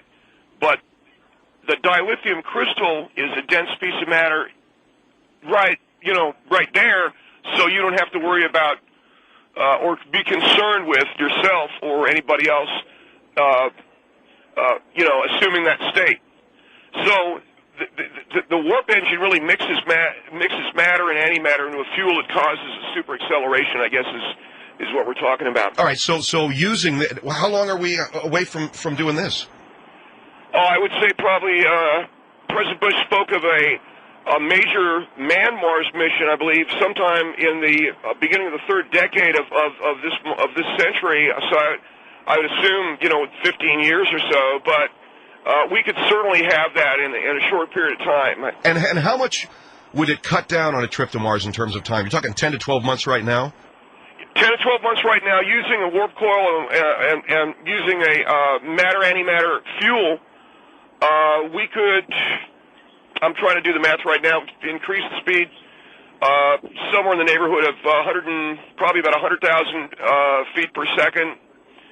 You're talking about probably a trip to Mars taking no more than a week and a half. Wow, that's the kind of space travel that I guess most of us regular people who are not educated would imagine.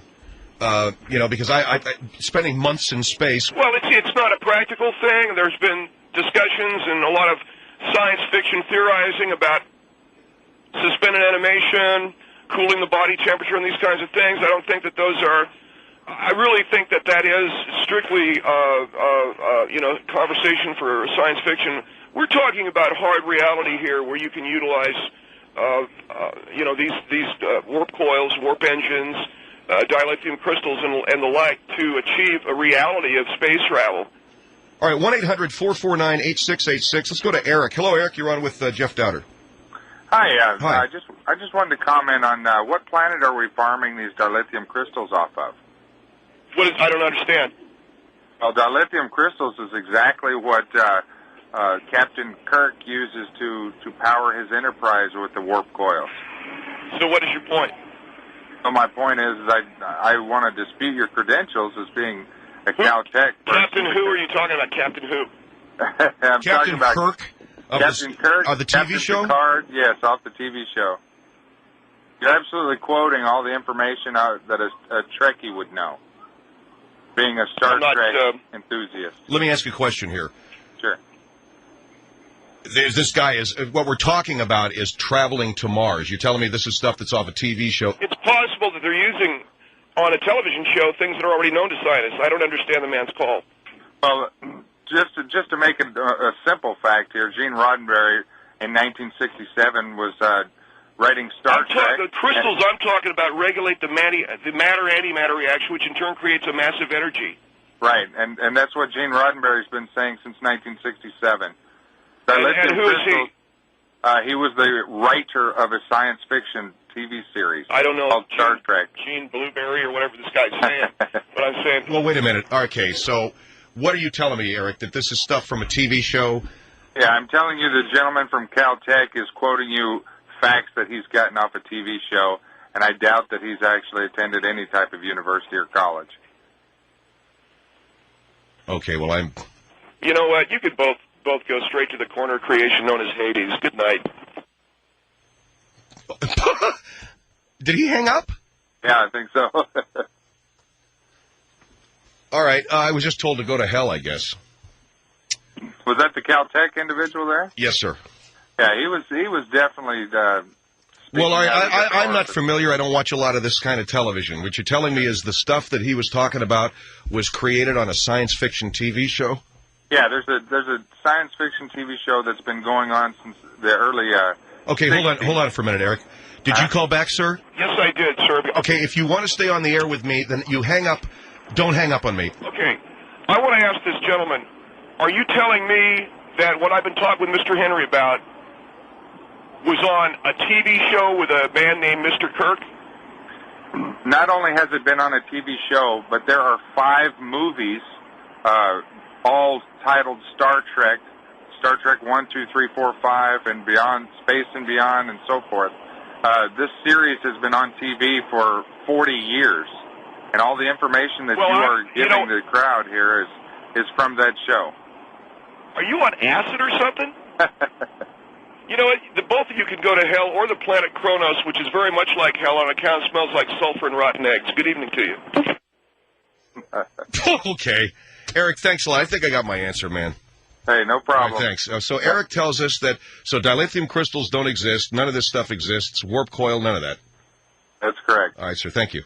Yep. Eric is a Star Trek fan who tells me that this doubter that I just had on is a liar because warp coils and dilithium crystals, they're not working on anywhere. That's all that comes out of a script for a science fiction television show. So as far as I apologize to my audience, and as far as we're concerned, I guess we're not going to be traveling to Mars at warp speed anytime soon. Yeah, you called back? But live long and prosper, you jackass. Okay, well, 1-800-449-8686, Phil Hendry Show. Phil Hendry, 1-800-449-8686.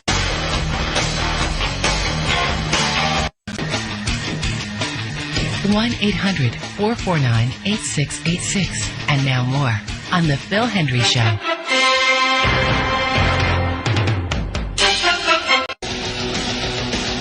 Now choreographed this white punk squeezing her nipple and licking it and all of the things that he did. Now, if you were dancing with a black man, he would never do that to you. I didn't see Jessica Simpson getting felled up. You shouldn't generalize like that. Well, did you see Jessica Simpson up there getting grabbed? No. Did you see Britney Spears up there getting grabbed? Well, no. She didn't choreograph either to have her top ripped off. I think what your point, Lisa, is that Janet Jackson expected to have her top ripped off? Oh, yeah. She wouldn't have her outfit. I have been around a long time. Do you know any woman that wants to have her top ripped off in front of people and get squeezed up and felled up? Obviously, she had it planned. Well, because it happened, you're saying she planned it? Why not the obvious fact? The way the top was cut, the way the outfit was cut, and the way she stood there with her arms and not even tried to cover herself. Quite frankly, I was sickened by it, too. I think we have to understand that there is a history among white men of manhandling and taking the black woman's clothes off and then just having their way. Millions of dollars don't do squat when you got a white punk chewing down on your nipple on national television. Oh, my God. I was sickened by it, too. But you know what? She planned it to have the white man up there. A black man would never do that. That white man to pull her top off. See, you're blaming her now. Now you're racist. See, you're racist. No, ma'am, I'm not. You are blaming her. I wasn't around when my forefathers, did this. You were saying the black woman led the white man. By it too. You said the black woman led the white man down into this kind of degradation. No, it has nothing to. You're making something out of it. It has nothing to do with white man against the black. That was back then. You're trying to make it into a racist thing, and it's not a racist thing. You are very racist. She is the one who choreographed it. She is the one who had that white man put on the stage. It's typical of a white woman to dump on a black sister. She choreographed That's what you do. That's what all you white girls do. I don't care if she's white, purple, or yellow. She choreographed it. She put him up there to do it. The only use that white women have for black women is to clean your house. Isn't that right? Is that right? Excuse me, this has nothing to do with black against white. She choreographed it. It could have been a purple man if they're pulling her top off. I ain't never seen no purple man. I always hear purple people. It should have been a yellow guy. It I could swear have been to a God. Chinese man. Are you talking about a Chinaman? You're making into something. No, see, you're prejudiced against Chinamen and all of this. No, I'm not. No, she's not saying she's prejudiced against Chinamen. She said that this was planned. Mr. Henry, I have been a black woman all of my life. No African-American woman wants to be raped by a white punk in front of thousands of people. Thank you. She wasn't raped. She choreographed it. If they hadn't had to sell another album. If they hadn't had to start the game, that Justin Timberlake would have had that woman on her knees, making her beg for supper. All right, Lisa, thank you for your call. 1-800-449-8686. Zach, go ahead. You're on the Phil Henry Show. Hello? Yes, sir. How you doing? Fine. First of all, I'd like to tell the young lady who's on the who you have on there, I'm sorry, sister. I love you to death, but you're wrong. Are you black? Yes, I'm black, and you're wrong. Janet Jackson. Now, you have seen white wait, let me you know tell how you the something. white man is around our women. You know you're how right. Wait a second. That's right. You got children. Back in the day, yeah. Now, Janet Jackson is in control of everything that goes on around her. I don't like the fact, I don't want to see no white man even touch Janet Jackson because I love Janet Jackson. And I really don't care too much for Justin Timberlake. And yes, you are right. You would not see Britney Spears have a black man tear her top off on no stage. You know what I'm talking about then. Yeah, you know you're right. exactly Well, let me tell you something. You're wrong in a lot of other things. Janet Jackson would not have anybody touch her unless she wanted it. Janet Jackson is in control, baby. Okay? I think you. See, this is the whole reason why the black man has never really understood. No. You're going. You have never understood. Honey, hold on. You have never you're going understood. a little bit overboard. I can't see how you even work for the education system with the viewpoints that you have because you're a little bit way over to the left. You're a lot of viewpoints that just. Wait. Let me tell you finish. something. I walk with Dr. King. I was in St. Augustine with him. I have never had a brother tear off my blouse or act like an animal. Yes, but you know what? Let me tell you something. No. Wait. You're going a little bit overboard. You are, okay? And when a white man does that, did you stand up and say anything? I would have gone up and kicked his ass. I would have kicked his ass around the block. Yes, but you know what? Janet wanted that to happen. I'm sorry to tell you that. Janet's all about making money on the Super Bowl. Janet wanted somebody to rip off her top. That's why she had her nipple covered. Well, I think Zach's point is that Janet Jackson is a consummate professional, completely produces all of her materials, Yeah. so she's the boss. Yeah. She's cutting the paychecks out there. I did not like the fact that Justin did that to her, Billy, a white boy. I'm telling you. And you're right. They would never have a black man tear off the top of Britney Spears or Jessica Simpson or whatever on national TV like that. You're right. You know something? The day I see Pink have a black man go down on a nipple like that, then will be the day I walk on you water. Know what? My name will be Jesus H. Wait a Christ. second. It won't happen. You're right. But what you're saying is you're going a little bit overboard on the extreme. Yes, about this whole, you are talking back, you're talking about slavery days. Honey, if slavery days are over, black women are very much in control of their situation. You got to stand up for your sister. You have to go up there and get Justin Yeah, Timberlake, kick him in the ass. black women Kick women his are ass. strong these days. Ain't no black woman gonna let no white man do anything that they don't want to. I'm sorry. Black women are too strong. Just like back in the day when they were trying to breed us. We're not talking They were about trying to back in breed the day, us. honey. We're talking about now. We're not talking about before. We're talking about now. I think your mind is still set back in the day. Well, now, black here women are too strong. I No. don't know any black woman that will let a white man do anything to them what they don't want to. I'm sorry. Well, sorry then to you tell didn't know me in my younger days. But I tell Well, you, you're I talking had younger. We're not talking about now. Yeah, I We're needed talking money. about 2004. First of all, the nipple gets exposed. Next thing you know, she's got a tap dance for a cookie. And you want to know do what, that? Janet You want to do that? Jackson? Yeah, that's right. You're right. See, you're taking things a little bit to the All right, extreme, yeah. honey. Tap dance for a cookie. Mr. Yeah, Henry, see, you know what? I would I'm thank sorry, the host. John, you got the wrong person on the phone. All right, well, she's First of all, going I'd like to too say far. the host. I'm talking to a black man. I'm a black woman. I'd like to Yeah, you're a white but you're man. going too far. No, but Ain't you're a white man. Ain't no black woman ain't gonna tap dance for no cookie no more, honey. I'm yeah, sorry. you see what a black woman do for the white man? She rip off her top and show everything. That's not on Justin Timberlake. That's on Janet Jackson. Janet Jackson's a billion. Janet Jackson has so much money. She controls what happens to her on stage. I'm sorry. I don't know where you got to twist it up thinking that Justin... You know, I hate to tell you this, brother. I think you got a little bit of white in you. I don't know how it happened. Oh, come on. I think you have a little bit of black ignorance in you, honey. I'm sorry. I just think maybe a little bit of cream got in the coffee on you. No, All right, no.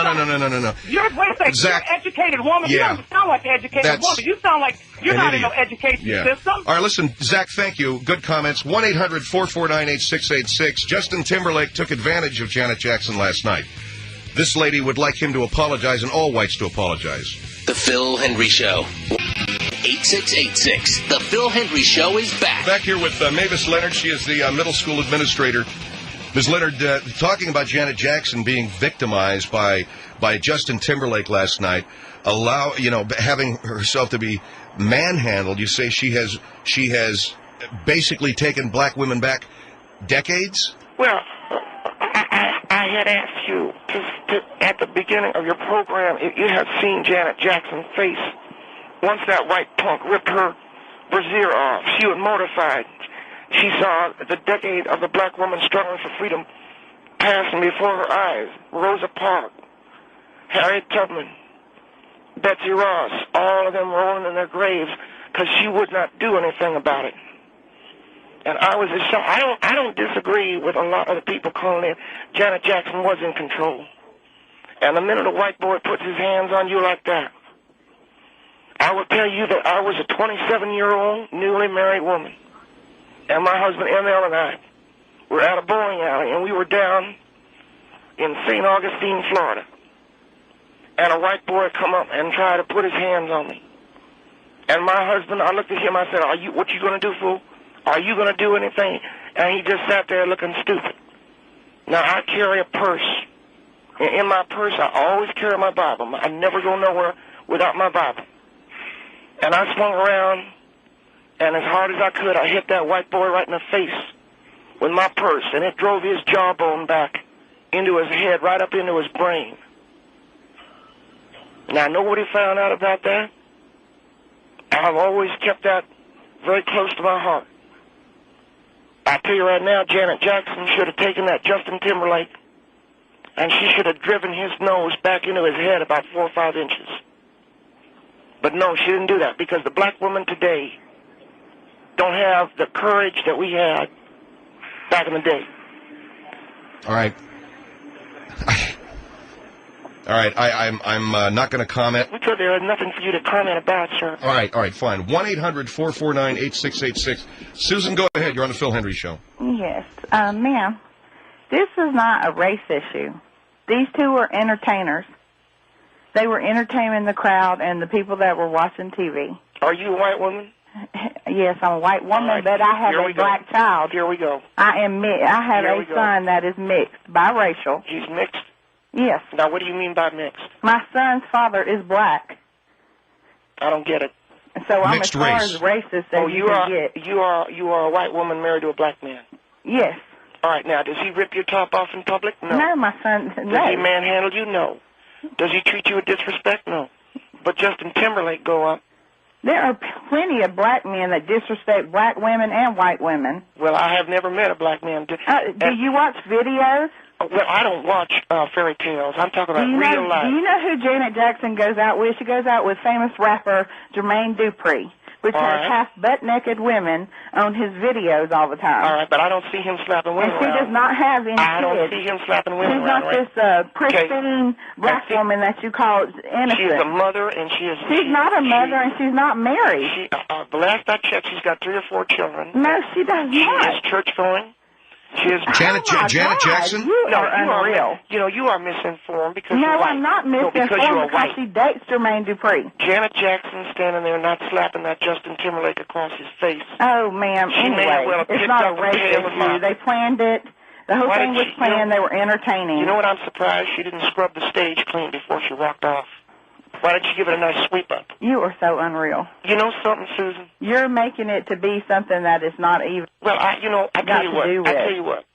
I love to talk to a black person about that. I can't take the word of a white woman trying to be black. No, man, I'm not trying to be black. Well, you married a brother. It has nothing to do with it. You married a brother. I have a black child because that's who I ended up with. That's who I loved. It did not matter about his skin color. You know what you are? You're a mauve lid. You know what a mauve lid is? What's that? A mauve lid. That's a stove lid and a white woman put together.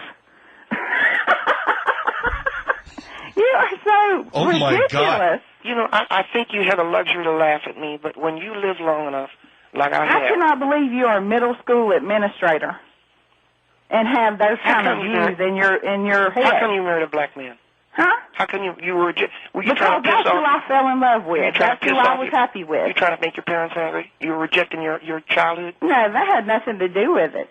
I went out with white men. I went out with Mexican men. I went out with black men.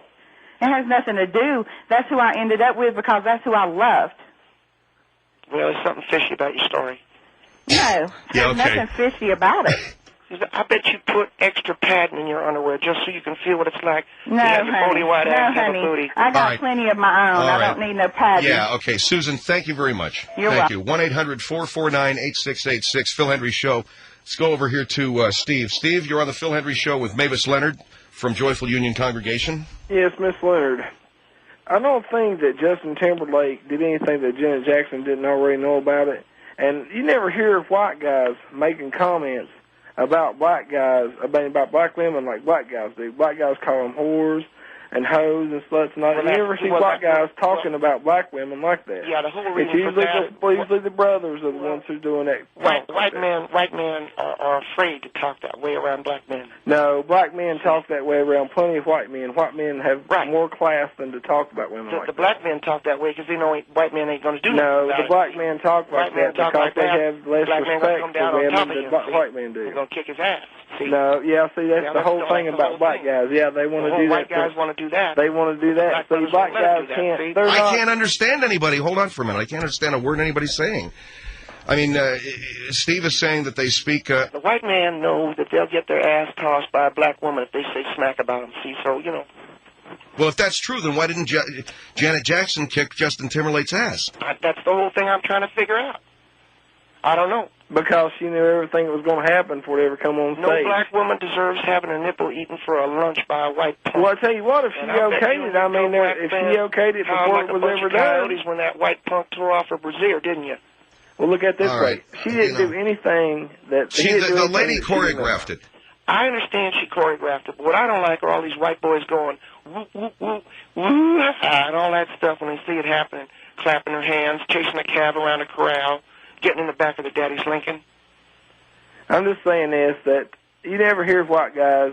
I mean, I'm a southern white gentleman. White boys. And I look at it this way, that you never hear white guys talking about women like that. I'm just sorry, Mr. Henry. But well, you ought to be around more white men then. She is racist when it comes to anything white. All right, thanks. But then, Steve, you got your own problems. Here is Shane on the Phil Hendry Show. Go ahead, Shane.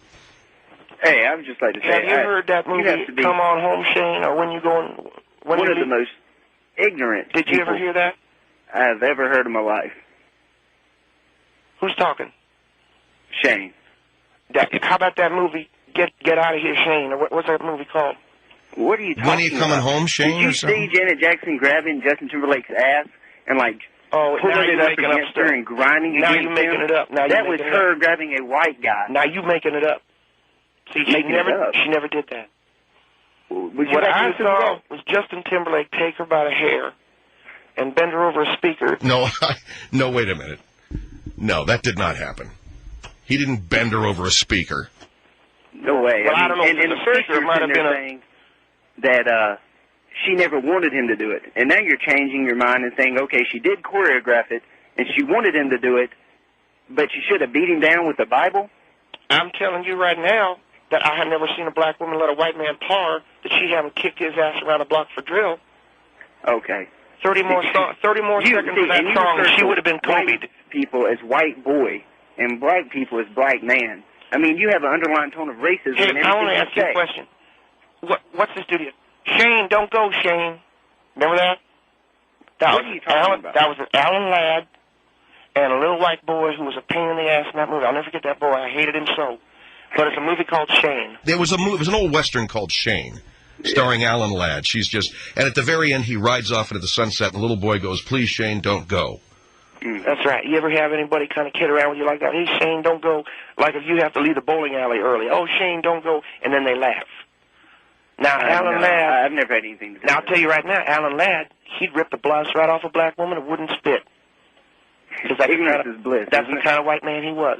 I loved him, but you could just tell he was small. He came up about no idea size. what you're talking about. Yeah, she's babbling.